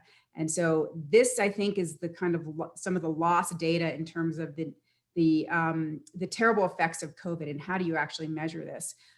So there really are a constellation of symptoms, and again, these symptoms of long-term effects are shortness of breath, chest pain, headaches, dizziness, vertigo, anxiety, depression, and then this brain fog, which is kind of a difficulty concentrating. And all of these are real. We're starting locally to just create, and this is on a national level, actually, that specific clinics are starting to be developed just to treat post-acute COVID-19 syndrome. And we're starting to develop these locally as well. There'll be more information out once they are developed, but we have people locally combating this, and there will be more specific treatments, although there's not a lot of treatment at this point. And then just to mention a study that creates a higher concern about these long-term effects is that the severity of initial illness, so your illness of COVID-19, the severity of that does not necessarily match your likelihood of getting long-term effects. So if you have really mild disease, if you had COVID-19 and it was really mild for you, there is no correlation with whether you're going to get long-term effects. It doesn't mean, they're not showing that the most severe hospitalized cases were the people that were more likely to get long-term effects. So this study out of California with 1,407 people who had mild disease, none of them were hospitalized. Over a quarter had symptoms at 60 days. And the scary part of this is a third of these cases were asymptomatic. So we're also finding that asymptomatic cases may have long-term effects. So there's so much data that still needs to come out. There's a lot of unknowns about this, but again, a reason for this messaging of maintaining vigilance before vaccination and after vaccination, and even after you're fully protected from vaccination, there's 2 weeks after, to continue in public to maintain all of the social distancing and well-fitting masks, washing hands, until we really have a really strong hold on this in our community, and give us the best chance that we have locally to be able to get a handle on this. And I think everybody working together and just understanding this messaging is, we will do this all together. And I think that's it. Thank you. Oh, sorry, there's one more slide. This is just a quick, oh, thanks. It's a little foggy too. No, this is just a little pictorial here that, again, everything I just said, after you vaccine, continue to mask up. Again, we're kind of juggling. We're in this space. First of all, we're very concerned about what might happen with spring break. We know that in a travel destination town, that we're at a little greater risk for some of these increasing numbers. So we're juggling this new hope and all of the good news from vaccination with maintaining this vigilance at this point and giving us all the best chance. And that's it. Thank you. Thank you, Dr. Levin. Any questions for Josh or for Kim? Yeah, Greg. I guess for Josh or Kim, either one, I just saw a headline with a story that said that it's possible the new variants aren't as having as great an effect as it was anticipated. And I'm just wondering if you'd heard or read anything about that. The second thing I wanted to ask is, we've seen some benefit from the way we've been handling COVID-19. For instance, it appears that the common cold and maybe the flu, I can't say they've been eradicated, but the incidence has been down so far. I think Jenny mentioned that there was only one incidence of childhood flu this year when normally we have about 300. Is that a flu death, Jenny? You can tell me. But Yeah, that is flu deaths in the United States. Usually Right. we have 200 to 300 childhood flu deaths, but only one this year. So it does seem that the influenza A and B have been eradicated. And so there's good news here. Yeah, there's good news in that. But how can we continue on this track, or will we need to in order to manage COVID going forward? Because it doesn't seem like it's really going away from what I'm inferring from what I'm hearing here. I don't think COVID's going to go away, but I think the lethality is going away with over 70% of 70 plus people being vaccinated. So as we get more vaccines in people's arms, people are gonna stop dying from it and being hospitalized, and that's the good endpoint to get back to normal life. I think it's a really important point that we most likely making predictions that we'll come to a point of living with it and accepting a certain amount and continuing to do what we can to prevent it. If you look at vaccination history in the United States, smallpox was really the only one that is completely eradicated. And the others, there are, cases, and we as a society end up accepting a certain amount. So I think, as Jeannie said, that we will hopefully do what vaccines do best, which is to prevent deaths and severe illness, and hope to kind of get to this kind of leveling point where we will be living with it. I anticipate potentially that we'll have a COVID vaccine every year, and potentially a little different depending on what the variant is that year. And who knows, just predictions, but that's my feeling. Dr. Kurt? Am I okay now? Yeah, I can hear you. A possible explanation for this decreased serious illness in Aspen, and the reason that beds in the hospital are empty, could be obesity, which is more common in larger cities and in minorities. The CDC came out with a report in the last week relating more serious cases and hospitalizations with obesity. So with Pickens County being a healthy, skinny population, perhaps that's part of our explanation for less serious cases.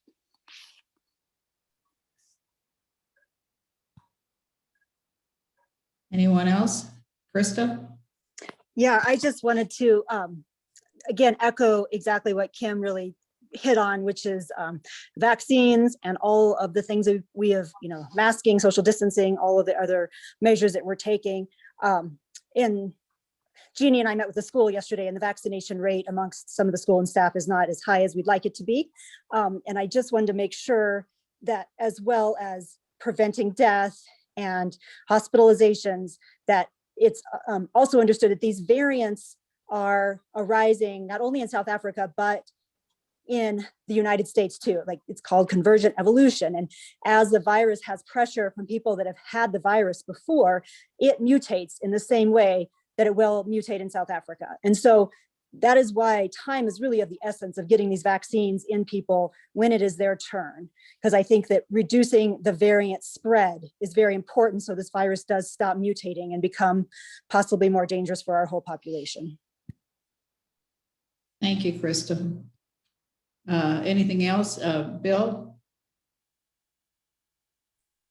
A question for Josh. On your presentation there, the slide you showed of Colorado and Pickens County in the red, can you explain that? All our information is showing that we're not in the red. Good point. You mean the one on the maps, Bill? Yes. Yeah, so that's incidence rate. That's not our overall status.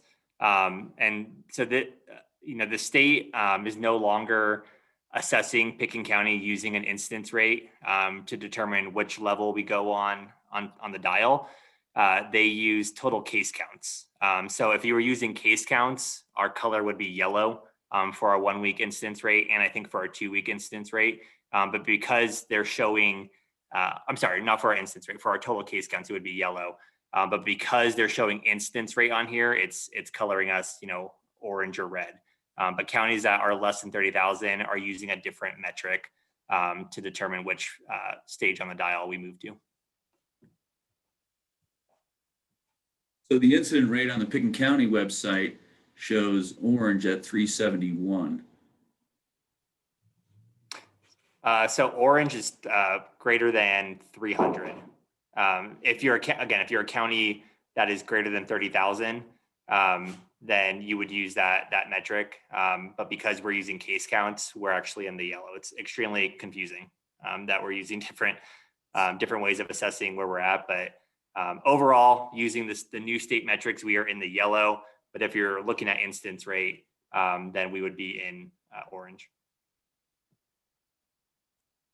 But the map that you showed did have Pickens County in the red, correct? That's for a 2-week incidence rate, which we no longer use. We only use a 1-week incidence rate. If we were using a 2-week incidence rate, then Pickens County would be on a red if you're using the incidence rate as a metric. But looking at a 1-week incidence rate, we would be in the orange. But again, since we don't use incidence rate, we're actually in the yellow.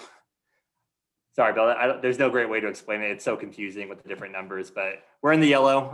But again, just when we're trying to compare ourselves to other counties, the incidence rate is the best way for us to compare ourselves to other counties. And so using an incidence rate, we still have the second highest incidence rate. But overall, our status is in the yellow. Okay, Brent? Yeah, I would sure think that one of our long-term goals, and I don't know how a county, Board of Health does this, but this confusion serves no purpose whatsoever. And if we're confused, or at least if we're having to parse tables and understand this in some sort of grand way, imagine the public. And this is something that really needs to be looked at, simplifying the way data is being presented. And then again, and it really maybe even goes to, again, national guidance, so that most counties, if we ever face this again, and I think we will, have much clearer direction as to where the lines are drawn and what these things mean. Because we're still discussing this way into this. And it's because there's adjustments and there's different viewpoints, and these things really need to be fleshed out at some point. And not that should be our responsibility, but it certainly is a problem, I think, that most organizations like ours face. Thank you, Brent. Any other comments? If not, I'm going to move on. I'm looking at the time. And next is Larissa. Marky, good afternoon. I am actually going to try and touch on some of those points of confusion with some of the dial changes and the metrics that we'll be using.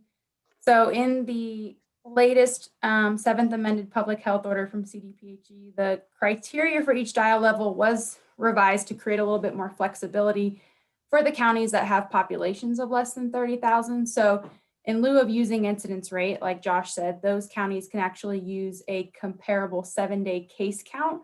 And those case counts are listed below for each level. So green between 0 and 4, and then jumping to red, anything 151 cases or more for 7 days. And if you go to the next slide, I'll kind of talk through kind of how CDPHE has determined those case counts. So those ranges were calculated by multiplying the upper value of each dial level's incidence rate by the 30,000 and then dividing it by the 100,000. So that table has a lot of numbers on it, but it's hoping to kind of clarify at least how CDPHE has determined those case counts for us counties with less than 30,000. And I'll just leave it up just for a second so you can kind of take a minute to look at it. And then if you go to the next slide, I'll talk a little bit about dial movement. We just kind of got more information on this today. So I expect that we might be able to have more clarifying information moving forward, but to move to a less restrictive dial or to apply to move to a less restrictive dial level, using our case count. We would have to sustain that case count range and percent positivity in the less restrictive level for 7 consecutive days. And then, so for example, we're in level yellow right now. We would have to sustain a 1-week case count of less than 30 cases and a percent positivity of less than 5% for 7 consecutive days to be eligible for level blue.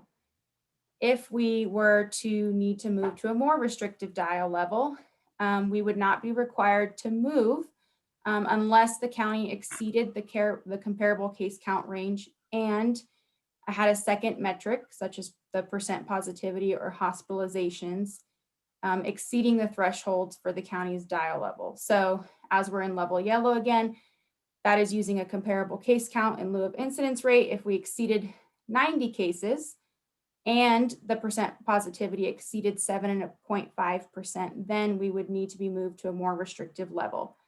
And I will, on the next slide, kind of talk about what CDPHE has told us how that will work.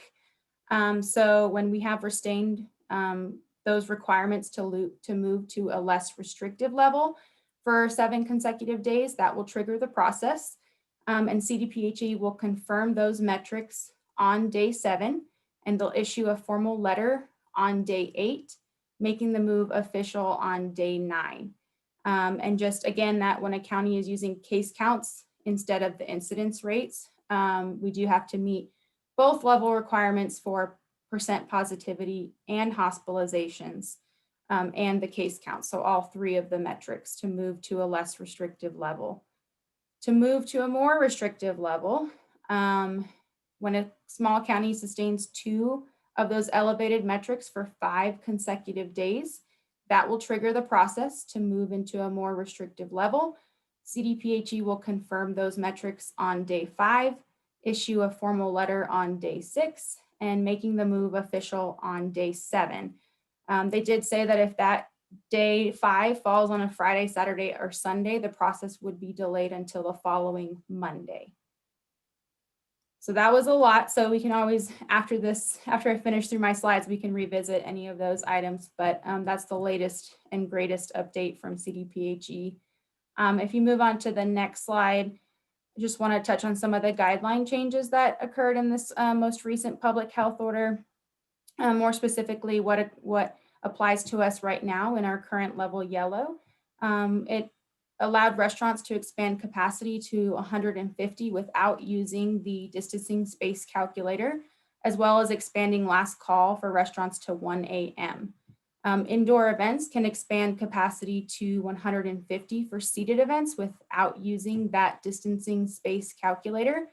And then clarifying that outdoor pools are subject to the same capacity limits as indoor pools, which is currently 50% capacity or 50 people. There was some clarification and changes to performers and the requirements for distance and face covering. So performers that have forced exhalation as part of their performance, singing, I think dancing is actually considered some type of forced exhalation. So singing and things like that, the performers need to be 12 feet from the nearest spectator if they're wearing a mask, and 25 feet if they're not wearing a mask. Performers using no forced exhalation, such as playing a piano, guitar, sometimes DJs, those individuals can be 6 feet from the nearest spectator, provided that they're wearing a mask. And then face covering, some changes that occurred there. CDPHE has clarified that now in a school classroom setting, only for the purpose of playing a musical instrument that cannot otherwise be played while wearing a face covering. And then on the next slide, this is a table that the City of Aspen Consumer Protection Team put together to send out to restaurants with just clarifying some of the new guidelines and updates. So this is just to show you what it is for restaurants at the time being, and also to let you know that 5-star certified restaurants are able to expand to the 2 a.m. last call time, as well as a 225 person limit or 50% occupancy. Then on the next slide, I just want to touch on some of the newest guidance that we have received. So on Monday, March 8th, the CDC, as you know, released the interim public health recommendations for fully vaccinated people. So this guidance relaxes some of the public health recommendations for certain social interactions in private settings among people who have been fully vaccinated. And we definitely anticipate these guidelines to evolve further as researchers continue to learn more about COVID and those that have been fully vaccinated. So just to share some of that guidance that CDPHE has also endorsed is that fully vaccinated means it's been at least 2 weeks since the person has received a second dose of a 2-dose vaccine, or 2 weeks since they've received 1 dose of a single-dose vaccine. So fully vaccinated people can now visit with other fully vaccinated people indoors without wearing masks or physically distancing in small groups. We did check with CDPHE. The personal gathering limit still applies, but they are looking at aligning this new guidance with the personal gathering requirement. And so those changes will be forthcoming soon. Again, fully vaccinated people can visit with unvaccinated people from a single household who are at low risk for severe COVID indoors without wearing masks or physical distancing. And fully vaccinated people can refrain from quarantine and testing following a known exposure only if they have no symptoms. And people who have been exposed to COVID, we would still want them to monitor themselves for symptoms for at least 2 weeks. And of course, get testing and isolate if they do develop symptoms. On the next slide, just again to reiterate that guidance that CDC has released and CDPHE has also adopted, that Pitkin County Public Health does endorse this guidance, but would like to reiterate that it only applies to private settings. So it does not apply to residents of congregate settings, healthcare facilities, workplaces, or public indoor spaces. And that as of now, the personal gathering size limit still remains at 10 from no more than 2 households. And this includes lodging, regardless of vaccination status. And again, CDPHE has confirmed they're looking at aligning these two requirements and the guidance so that those changes could be forthcoming. And that, to Dr. Levin's point, that all residents, vaccinated or unvaccinated, should continue to avoid gatherings with people from different households and continue to wear masks and practice physical distancing while in public and in the workplace. And that the Colorado statewide executive order and the local public health order still require face coverings in public settings. And I think that was all that was all I had. So I'll stop there. That was a lot of information. So any questions or anything you'd like me to go back to? Larissa, yesterday in Polis's press conference, he mentioned, if I am correct, and I may not be correct, that we would be looking at the 3rd iteration of the COVID meter. Can you comment as to what that might look like, or if you have inside knowledge, or a second of which is when might we see that new meter? Yes, I think that is called Dial 3.0 that we are expecting, I think later in the spring, early summer. I know there's been a few different iterations I've seen of what that Dial 3.0 might look like. And John, feel free to offer additional insight if you know. But I do know that we are looking at potential additional loosening of restrictions and increasing capacity. Don't quote me on this, but I've heard that some of the capacity could be increased to 60% rather than those 50% capacities. Thanks, Larissa. And Marky, I actually, during the meeting, I just typed an email to Jill and Mara saying, hey, is there any opportunity to get insight where Dial 3.0 is going and when it's exactly coming? Because I know that's a lot of the questions. There are a lot of questions about summer planning and, what should we be planning to? What our capacity is going to be? And we really won't know until this next iteration of the state requirements are given. We know that they're being worked on. As Larissa said, I think there have been some drafts, documents out there.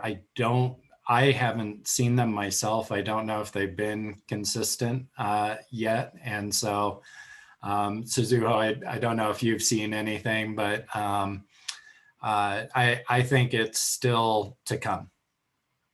And yeah. Yeah, there's still some discussions. We've had some preliminary conversations with public health directors in the state this week and through CalFO, and I believe there's going to be a conversation with CCI on Friday and then CCAT on Monday, and the state's trying to get some feedback on some of the ideas that they have before they propose anything to a broader group, but we're hoping as a local public health agency that we'll see some drafts here in the next couple of weeks or so. Right now, they're still just in that feedback gathering phase. And that is a critical issue. As we know, the springtime is upon us, and we know summer is very busy here in Pitkin County, which gets into group size or audience size in indoor as well as outdoor seating, whether it be a theater or the music festival or what have you. So we look forward to really knowing more about what that capacity might be. Yeah, Tori? Thanks, Marky. I was wondering, since we got our data update, and then we just got a state PHO update, as well as level movements, could somebody tie those all together for us? And where do we sit?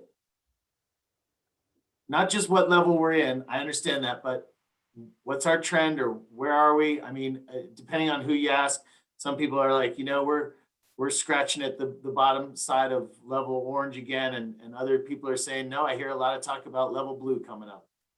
Can somebody just tie those three items together so that we are exactly clear in our community? Josh, you want to do that? I can start or attempt to. Okay. Yeah, I think right now in terms of case count story, we've been hovering right in the middle of the yellow level. So the yellow level is 31 to 90. We've been right around 60 or so on average over the past 2 weeks, I'd say. So I think we're pretty steadily in yellow for right now, but because we're using a 7-day case count, any fluctuation in that could change pretty quickly over the course of a week or so. But I'd say right now we're pretty solidly in the yellow. And our positivity rate, though, because we're using a 7-day positivity rate and our test data can fluctuate so heavily from 1 week to another, positivity rate's not a great metric to use when you're only looking at a 7-day average. So that one's, our positivity rate has jumped all over the place. So it's really hard to make any predictions on the positivity, but I'd say with case counts, we're pretty consistently in the yellow. Bill? So because case counts are really becoming a major factor here, how are we planning to present that information to the public? Are we going to include that on the dial?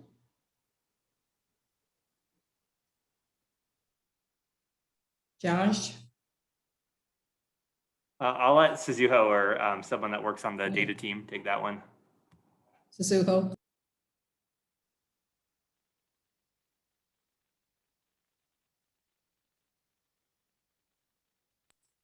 You're muted, dear.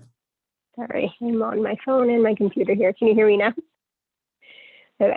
Let me pull up our dashboard. There's our case dashboard, and then there is the additional metrics dashboard, if I'm remembering the names correctly. So the additional metrics dashboard include the PON metrics the 3 PON metrics that are part of the dial. And so that one, we currently have our incidence rate and our positivity rate.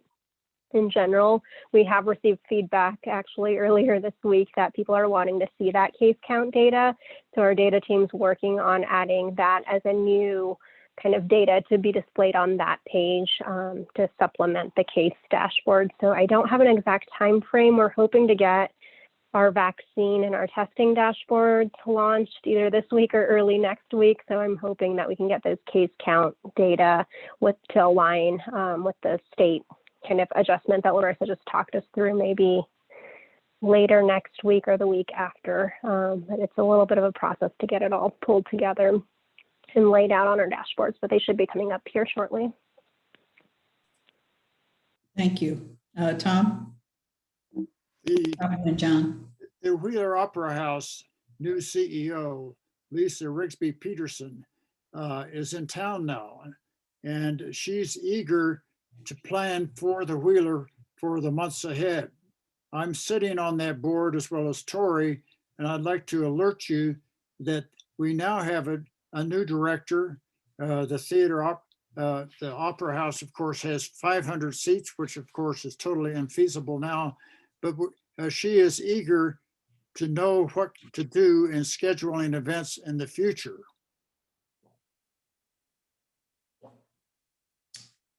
Yes, and I'm hearing that from all the performing arts. So. Yeah, I think we're getting a lot of feedback about, you know, what the summer is going to look like. And of course, the state sets that baseline. And so getting the answers hopefully over the next week or two from where the state dial and restrictions, and I would assume a loosening, frankly, of restrictions as vaccinations increase. We just don't know exactly what that's going to look like, but we will communicate that. And that, as you know, we oftentimes get that a day or an hour or a minute before it's announced by the state. So we're hoping to get more lead time this time. But if I could go back, Larissa, just a point of clarification. I know I've received some questions about whether the distancing still applies as capacities are increased in the restaurants. So for example, you know, should they be using the total number? Does the 6 foot distancing still apply? My understanding is it does, but if we could, if I could ask for clarification on that, as I know some folks have been confused that are listening on the meeting today. Sure, yeah, to clarify, for in restaurants, the distancing between different parties is still 6 feet. So it's still the requirement for 6 feet between different parties, but there's no requirement to use the social distancing space calculator of any sort. So 6 feet between different parties. Hope that kind of simplifies it. Okay, thank you. Do I have any other questions? If not, I want to move on to the 5-star program update. Raleigh, this is you. Yeah, thanks, Marky. Good afternoon, everyone. Raleigh Bacharach, COVID-19 Program Administrator for a 5-star update. So last week on March 2nd, CDPHE did report out that Colorado had reached that statewide vaccination goal of vaccinating 70% of 70-plus-year-olds. That same day, CDPHE also helped clarify what Larissa and Josh were talking about with counties with populations under 30,000, and that we can use a 1-week comparable case count in lieu of an incidence rate. So at the time before that announcement, some of you may have seen our 5-star report card failing in that incidence rate metric. But with the change to case count, our numbers were then in level yellow. So once we received clarification from the state, we of course reached out to 5-star businesses to let them know that certified businesses would be able to operate at level blue allowances. Next slide, please. So as Larissa just mentioned, the state released a new public health order this past Sunday, which included language around counties, again, with a population less than 30,000, and This clarification in the public health order was in regard to percent of positive test results over that rolling 7-day average, where that level yellow threshold of no greater than 7.5% would not be applicable to these smaller counties. And then that's because, we're looking at disease incidence rate, as that would be the determining factor. So again, if people were looking at our report card earlier this week, you may have seen there was a failing percent positivity in that metric. And we were just awaiting confirmation and clarification from CDPHE about how that new public health order would be reflected in the 5-star report card. So as of today, we did receive that clarification, and our report card is now updated to show that counties, of course, with a population less than 30,000 can continue to using a comparable case count in lieu of an incidence rate. And if Pickens County does not exceed that comparable case count range that Larissa just touched on, then the percent positivity does not disqualify eligibility, and therefore we're passing. So we reached out to 5-star businesses again today just to help clarify, as Josh and Larissa went through their slides, we all understand that this can be a pretty difficult thing to understand. So we did reach out, just letting them know that they can still operate at level blue allowances. Next slide. Great. So this is just kind of the capacity limits for 5-star certified businesses. They can operate in level blue. So restaurants can operate at 50% capacity, not to exceed 225 people. And then alcohol sales must conclude by 2 a.m. So that's another change in that new public health order. Gyms and fitness centers can operate at 50% capacity or 175 people. And then personal services can operate at 50% or 50 people. Next slide. So to date, our consumer protection team has done a wonderful job at inspecting these businesses. They've conducted a total of 49 inspections. All of those inspections have passed, and therefore those businesses are certified. And a breakdown of that, that's 39 certified restaurants, 7 certified gyms, and 2 certified personal services. Next slide, please. Thank you. And so lastly, I just wanted to touch on indoor events and the 5-star program. When we initially started to plan for this program, the administrative committee voted to implement this program in somewhat of a phased approach, where indoor event venues would not be among the first part of rolling this program out. And CDPHE doesn't require counties to include all listed sectors in that, that's listed on that CDPHE 5-star framework. And other counties have followed a similar pathway that we're following. And so as for timeline and just reasoning for this, now that the program's live, we really want to just watch these metrics during the next few weeks. We, of course, understand that spring break is here, and that, of course, can bring more people to Pickens County. So we really just want to make sure our community is safe, first and foremost. And then we also realize expanding indoor event capacity can also increase the risk of COVID-19 transmission.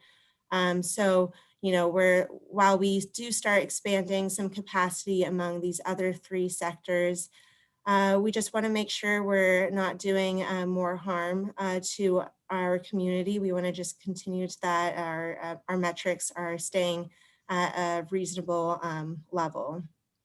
And then I'd also want to circle back with Dial 3.0 that we all were just talking about. So like Larissa and John mentioned, CDPHE is planning to have a new dial framework out around the springtime. And that could include increased capacities for different sectors. And, you know, I don't have a crystal ball, but this change may make 5-star less of a need among the event sector themselves. So I also just wanted to mention that as well in regards to 5-star. But that's all the updates I have. If there's any questions, I'm happy to take them. Any questions? I don't see any. I don't see any hands. Marky, Okay. Greg here, Oh, hold on. okay. Just regarding administrative committee, I'm not even 100% sure who all that is. So I'd love to have a description of who's the administrative committee. And then secondly, regarding discussing something after spring break or planning something now for announcement after spring break are different things. Because I do know we do have some events that aren't spring break, like you know, mobs or, you know, mosh pits, things like that, you know, like concerts and venues where you could have social distancing without drinking or without you know, keeping masks on, for instance, that might really belong in a different category. And I think we're all getting calls about that from the theater people and the jazz people and the music people in town saying, hey, you know, are we all in the same categories here? Because we're not sure we really apply. If a restaurant can go to a larger capacity, is it possible some of these events can too, masked up, social distanced, but still able to function? And I'm hoping that these conversations will happen before spring break so that we can react one way or the other after we see what happens with spring break. So I'm just looking for confidence that these conversations are actually happening now and that we're planning ahead, because I know so many groups have their spring and their summer plans lined up and they're kind of hanging it out there waiting to see, you know, where we're going to go with this and how we deviate from what the state does. So I think there's an important conversation there, and I'm hoping that can be initiated very soon. Yeah, those are really great points, Greg. And, you know, I hear as well. In regard to your first question, the administrative committee, it's required from CDPHE that counties have a 5-star administrative committee that's really there to, you know, develop that framework, implement it, make sure that we're following every step that 5-star requires. And that goes, you know, looking at complaints and following up and warnings and revocations, everything along those lines. The administrative committee consists of local agencies and local governments. So we're just, you know, it's a trying to get everyone in Pickens County to really be able to help out and be a part of, you know, representing their, wherever they are, their jurisdiction. They meet once a week, and I do help facilitate that meeting. And I do bring up indoor event facilities every week, just so that they have it in their mind. The discussion, you know, the landing point we had as of yesterday was that we would circle back about indoor event venues after spring break. Now, some of them may be listening, so we may be able to, you know, talk about this again next week and reconsider if that's what they would like to do. But it is really up to them to vote on decisions and come to a decision every week. Great, thank you. I'm sure some are listening today, and we can relay that. And I think it sounds like you're the point person for that, just so that you can collate the comments and the input from, you know, hear the arguments at least from the various groups on why perhaps they can, you know, what it is that they think they can accomplish and still meet our requirements. So thank you. Yeah, of course. So you're on. Yeah, You'll be on the hot seat. Perfect. Yeah, feel free to send me emails, and I'm happy to relay that. And, you know, there's a lot of differences between a theater event and then as, you know, more of a gathering. And we wish, I think CDPHE had different guidelines for that. So I know I'm sure it's very frustrating. Okay. Any other questions, Raleigh? If not, I'm going to move on to the Traveler Responsibility Code. And this is Kara.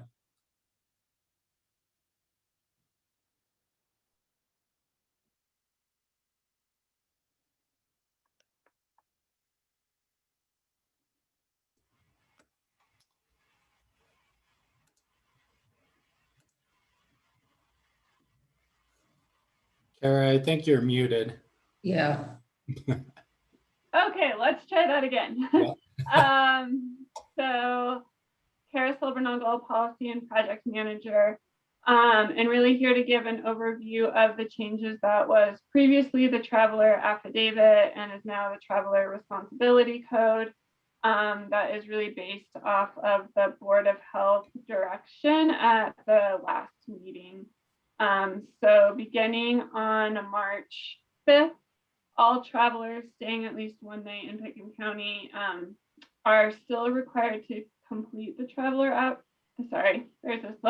the Traveler Responsibility Code, but the Traveler Responsibility Code no longer requires the proof of a negative test upon arrival into Pickens County. So just to give a little bit of an overview, as we took the guidance from Board of Health and heard back from the various stakeholders, really adapted it. This is adapted after the Skier Responsibility Code, and how can we ensure safe travel habits for anyone that is coming into Pickens County, both for visitors and people traveling back into the county after being gone. And so really it is hitting on that educational piece of what are the best travel behaviors and best practices based on that CDC guidance, and then how do we educate on the local requirements here within Pickens County. And so that's really what adapted to the Travel Responsibility Code. So if you go to the next page, we really simplified the form a little bit. So as you can see, it's just name and address, kind of really simplifying the information we're collecting. Onto the next one. These are screenshots, so there's a few different slides.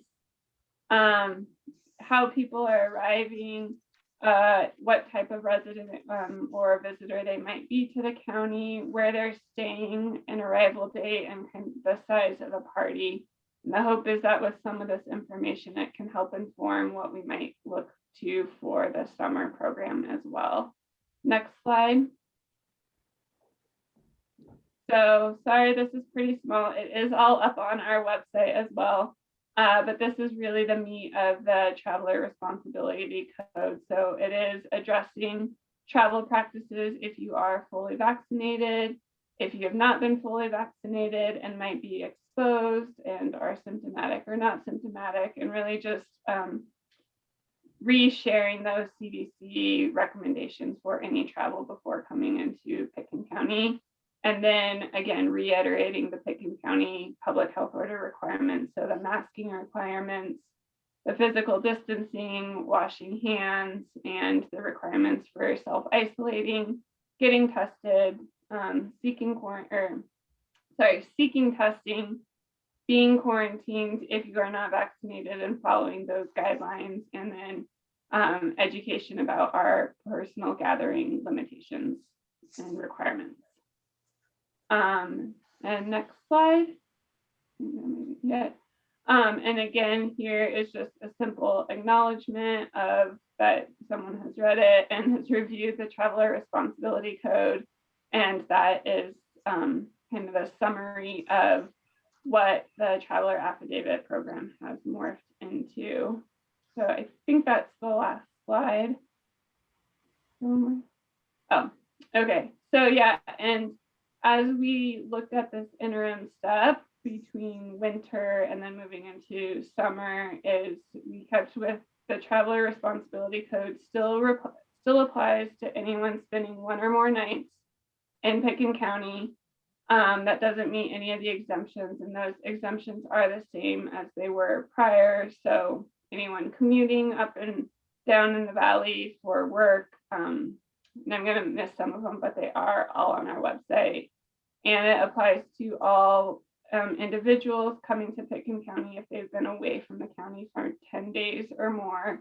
And this does include all full-time, part-time residents, second homeowners, and visitors. And again, does not apply to people commuting up and down for the day.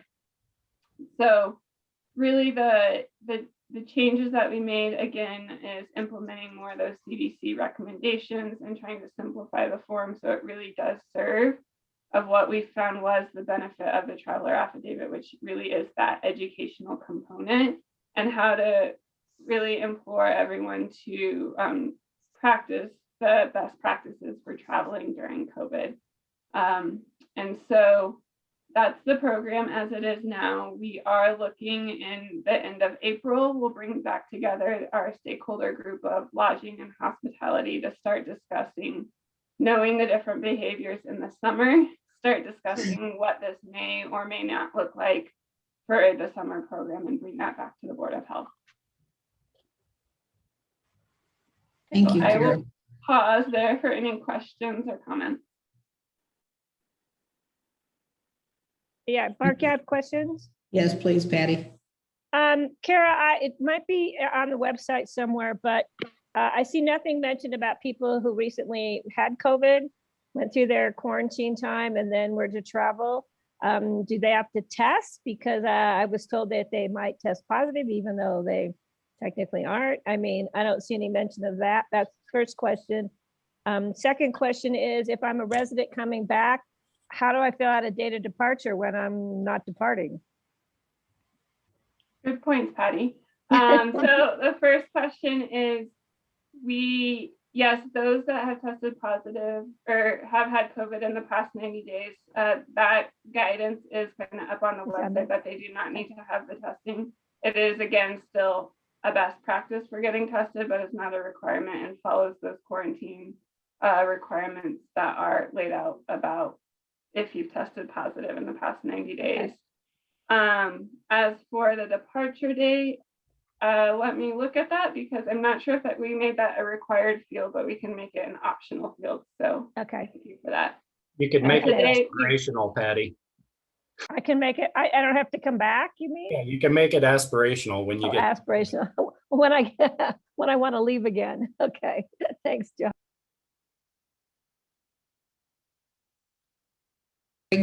Greg? Yeah, thank you.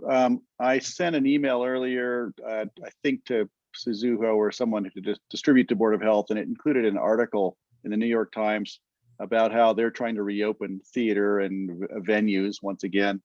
And it's actually, there's a theater in the West End called The Shed that's actually requiring something similar to our affidavit. If you want to come to one of our shows, you need to show that you've been tested in the last 3 days or had a vaccination, and provide that evidence when you arrive.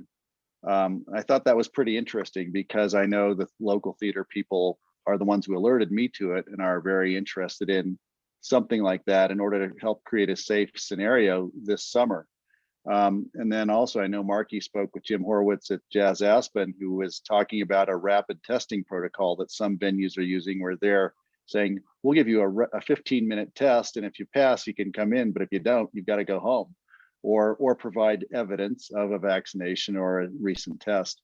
So just something to think about as we're going forward, and we're trying to determine how we're going to operate as a festival and event center again. I think these are conversations that need to be had now or very soon, because the summer and that season will be upon us, and I know they're all trying to make their plans. So I just want to make sure that those ideas are out there and front and center, and that we look to see what other places are doing and try to learn from that.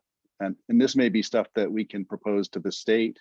If the state isn't moving as quickly as we like them to, and it doesn't seem like they often do, perhaps there's something we can do to help provide evidence based on what's happening elsewhere. just wanted to alert you all about that, and the article hopefully will get to you all. Thank you, Greg. Any other comments? Yeah, Tom? I've suggested at the Wheeler board meeting that the WINS program, which registers about 4,000 residents in the Roaring Fork Valley, be registered as to their vaccinations. So if a person is buying a ticket, their vaccination record would sort of give them a better privilege in coming in the future, not necessarily as things are structured now, but be prepared for that. Other businesses such as the Music Associates and SKICO might do that as well. Good point. Very good point. Marky, if I could follow up with Kurt, Dr. Kurt on that. I do know there's been, we discussed having incentives and creating an incentive program of some sort. And I know that has been bandied around a bit. And I don't know if John Peacock has anything to add to it, but I've heard discussions that, with Ski Company and with others on what could be provided as incentives to get people, to provide evidence somehow. And I don't know if we're ready for that conversation, but it might be pretty timely. Yeah, Greg, I don't have any definites to bring to the board. Nothing that's probably baked enough at this point. Yeah, mine are all half baked also, but I'm working on it. Thank you very much. Let's move on to the vaccination update. And Carlin? Thanks, Marky. I'll try to be brief. I think we're running a little over, but I just have a couple updates to share from the vaccination program. Hopefully this is the last time we'll be discussing phasing. We're hoping that we're going to be able to open things up pretty shortly here, but just to kind of recap where we're at and where we're going. There was a phase update from the governor's office in the end of February, where we have moved into 1B3, which includes our essential workers and our folks with 2+ comorbidities, as well as our 60+ population. The next phase is 1B4, which really kind of marks the end of phasing as we know it in terms of public health kind of managing who's eligible in the current priority groups. Things are really opening up after we get past 1B4 here.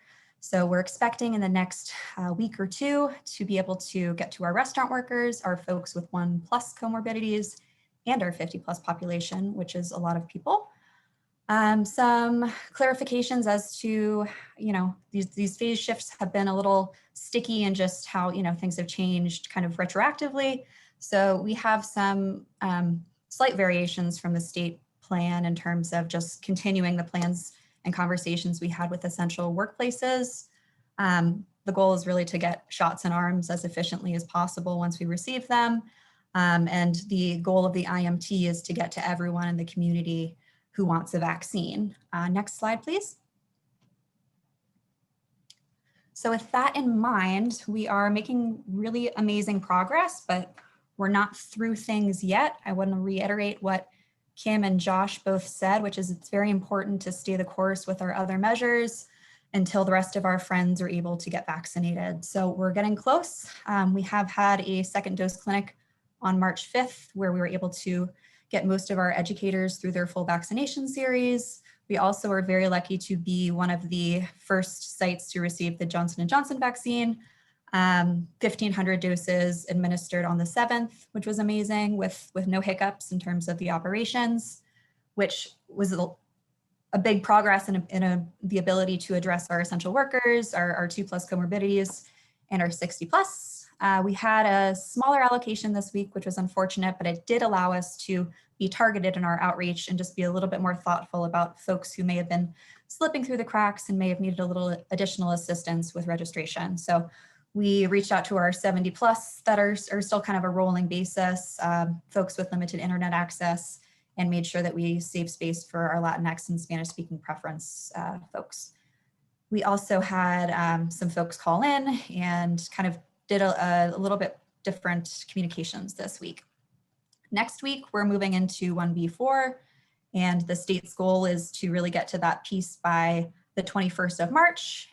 We're looking at and hopeful that April is really going to be an exciting month where we're going to see us as a more steady stream of consistent supply from the state to be able to get to the rest of our population. But just in terms of scale, I wanted to note that the music tent site is getting very close to having to administer 10,000 doses of vaccine, which is incredible to consider how much of our population we've been able to reach so far, and we're not done yet. We have a lot of folks who've been patiently waiting, and we're almost there. So thank you for all the feedback we've received so far. We're trying to make sure that we have a good plan in place to not miss anyone here at the end, but we're feeling like we've made good progress on our processes, and that we are hopeful to be able to open things up to the rest of the community soon. So I'll stop there for any questions. Marky? Yeah. Yeah. Karen, we're just talking about adults, right, currently? What is the plan for children getting vaccinated?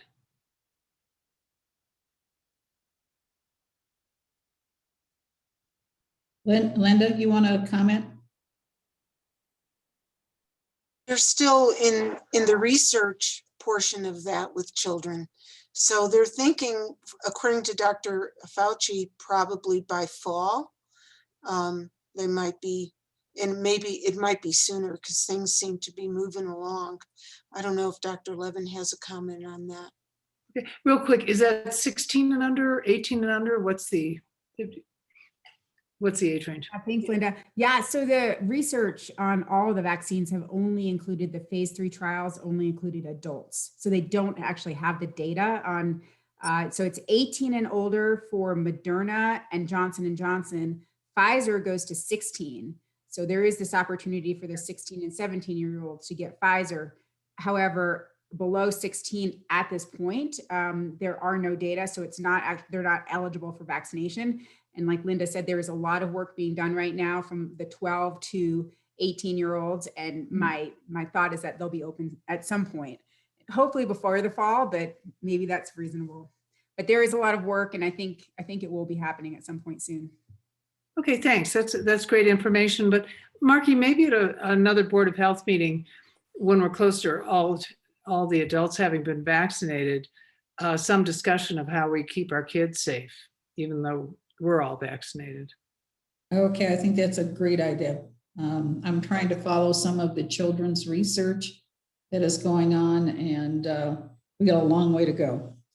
Yeah. And Linda can attest to that. So that's a good idea. We'll add that to the notes for future meetings. Great, thank you. Other questions, John? Yeah, I'll let Tori go. I was just going to do a note of gratitude at the end. So sorry, Tori, I didn't see your hand. Not a problem. Thanks so much, John. I appreciate it. My question was about the email that we received discussing about essential workers in the restaurant group and including lodging or any other high contact positions in that other group. Is that something that the county has the ability to do? Is that something that the county has already talked about?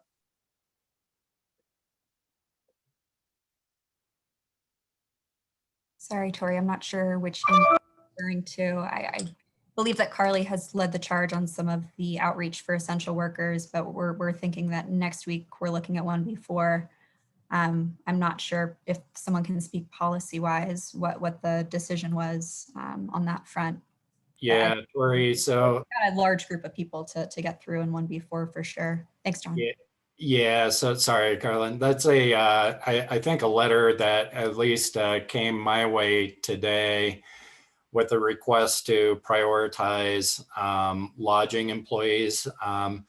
That we've been trying as much as possible so we can continue to guarantee our vaccine distributions to be following the state guidelines and priorities.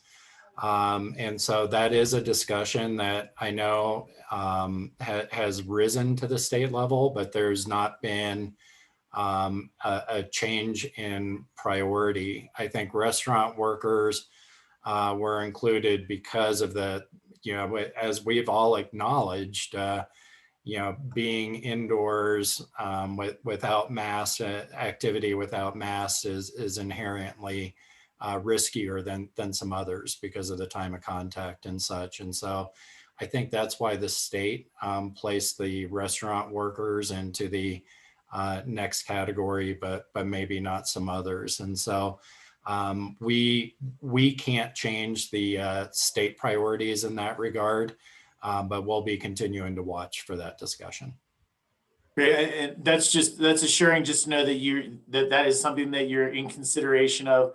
Other things that have struck me, I know that media personnel have been able to be vaccinated this time. And so, when I think about our unique community, that there are people that may not be called out in the state order that we know are in high contact positions. So I appreciate you just keeping that in mind. And if there's something that you see as maybe important for our community, that you keep that in mind.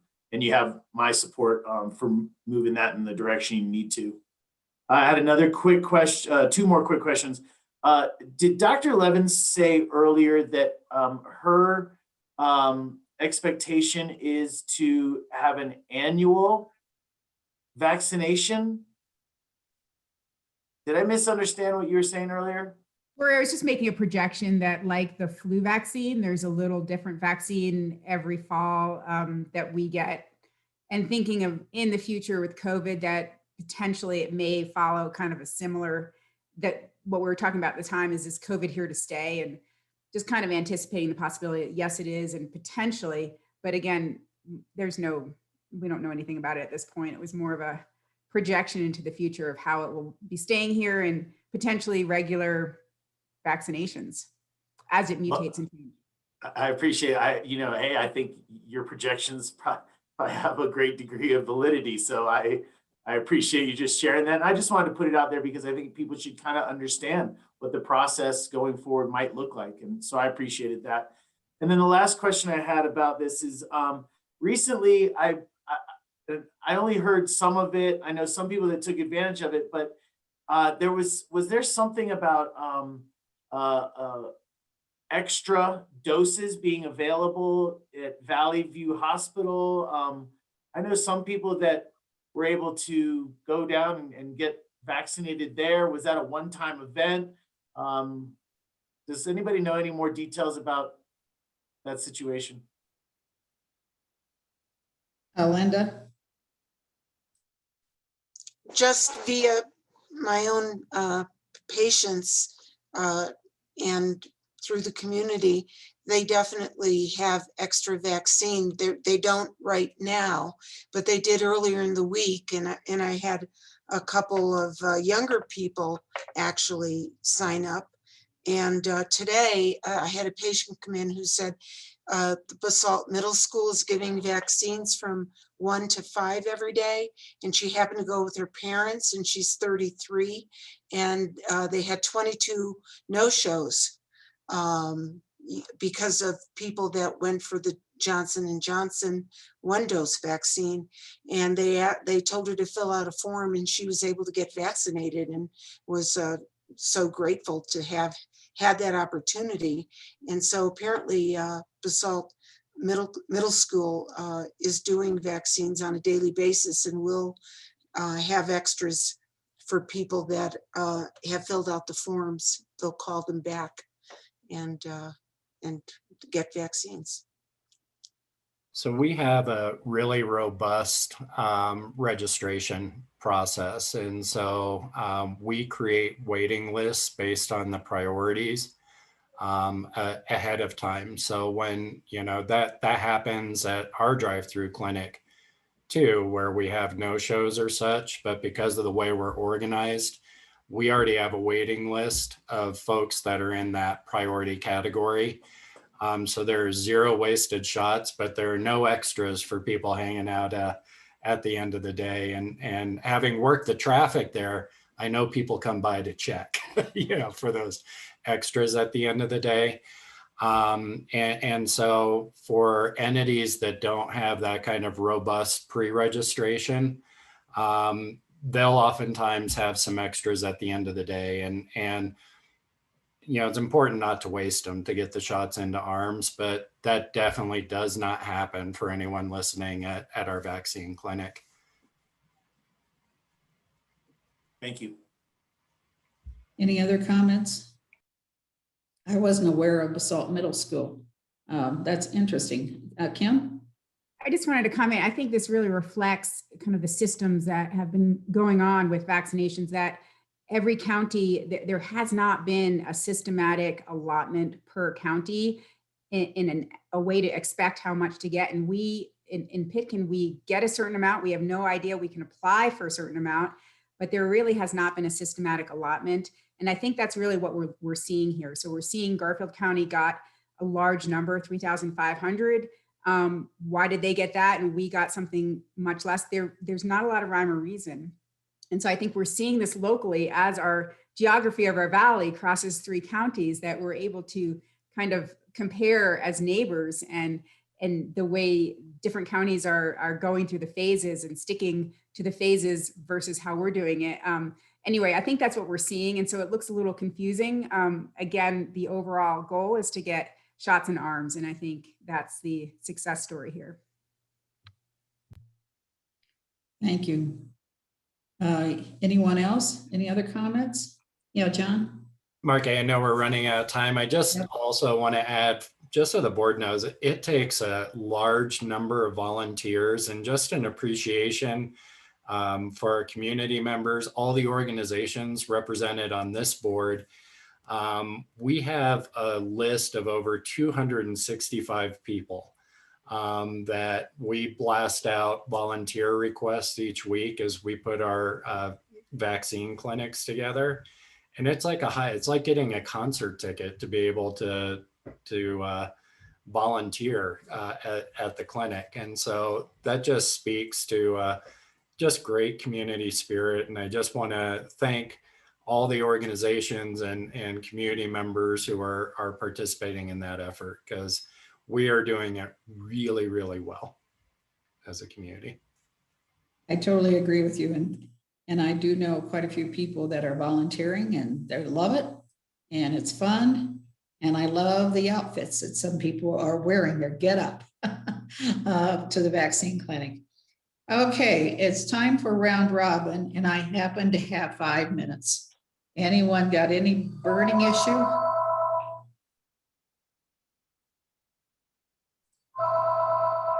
No?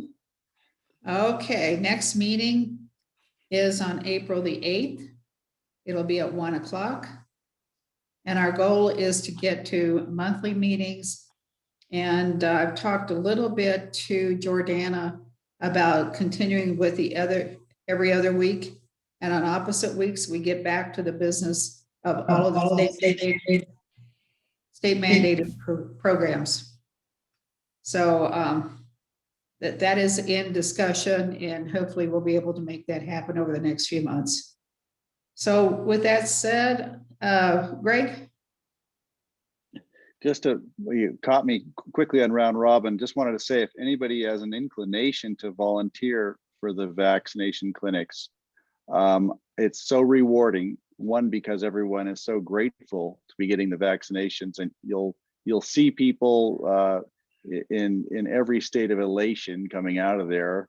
The sense of relief is worth it, and it'd be great therapy for everybody who's been involved in this, including all of you, to go work it for an afternoon or a morning when the opportunity arises. I just want to put in a plug for it. I think we've got a lot of volunteers, but if you're inclined, they'd probably make room for you, and it's certainly worthwhile.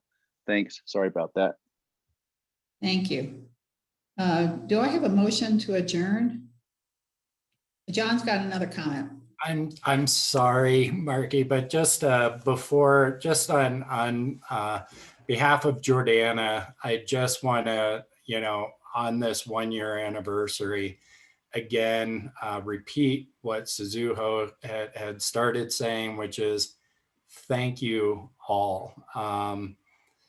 Your commitment, perseverance, courage, patience, all of the above over this last year has made a huge difference in this community.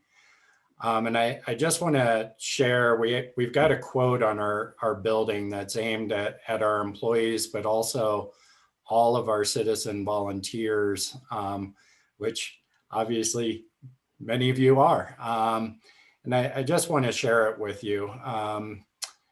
I don't know what your destiny will be, but one thing I know, the only ones among you who will be really happy are those who have sought and found how to serve. And you all have been an example of exemplary service in a really difficult and unprecedented time. So from the staff, from the county, from our community, thank you for what you've done this last year. Thank you, John. That's beautifully said. And with that, I'll ask for a motion to adjourn. Yes, Tom, thank you. So moved. Second. Tori, thank you. All in support, raise your right hand. Okay, I'll see you all on April the 8th at 1. Thanks all. Thank you. Thanks, Marky. Thank you, John, and happy birthday, Jordana. Thank you.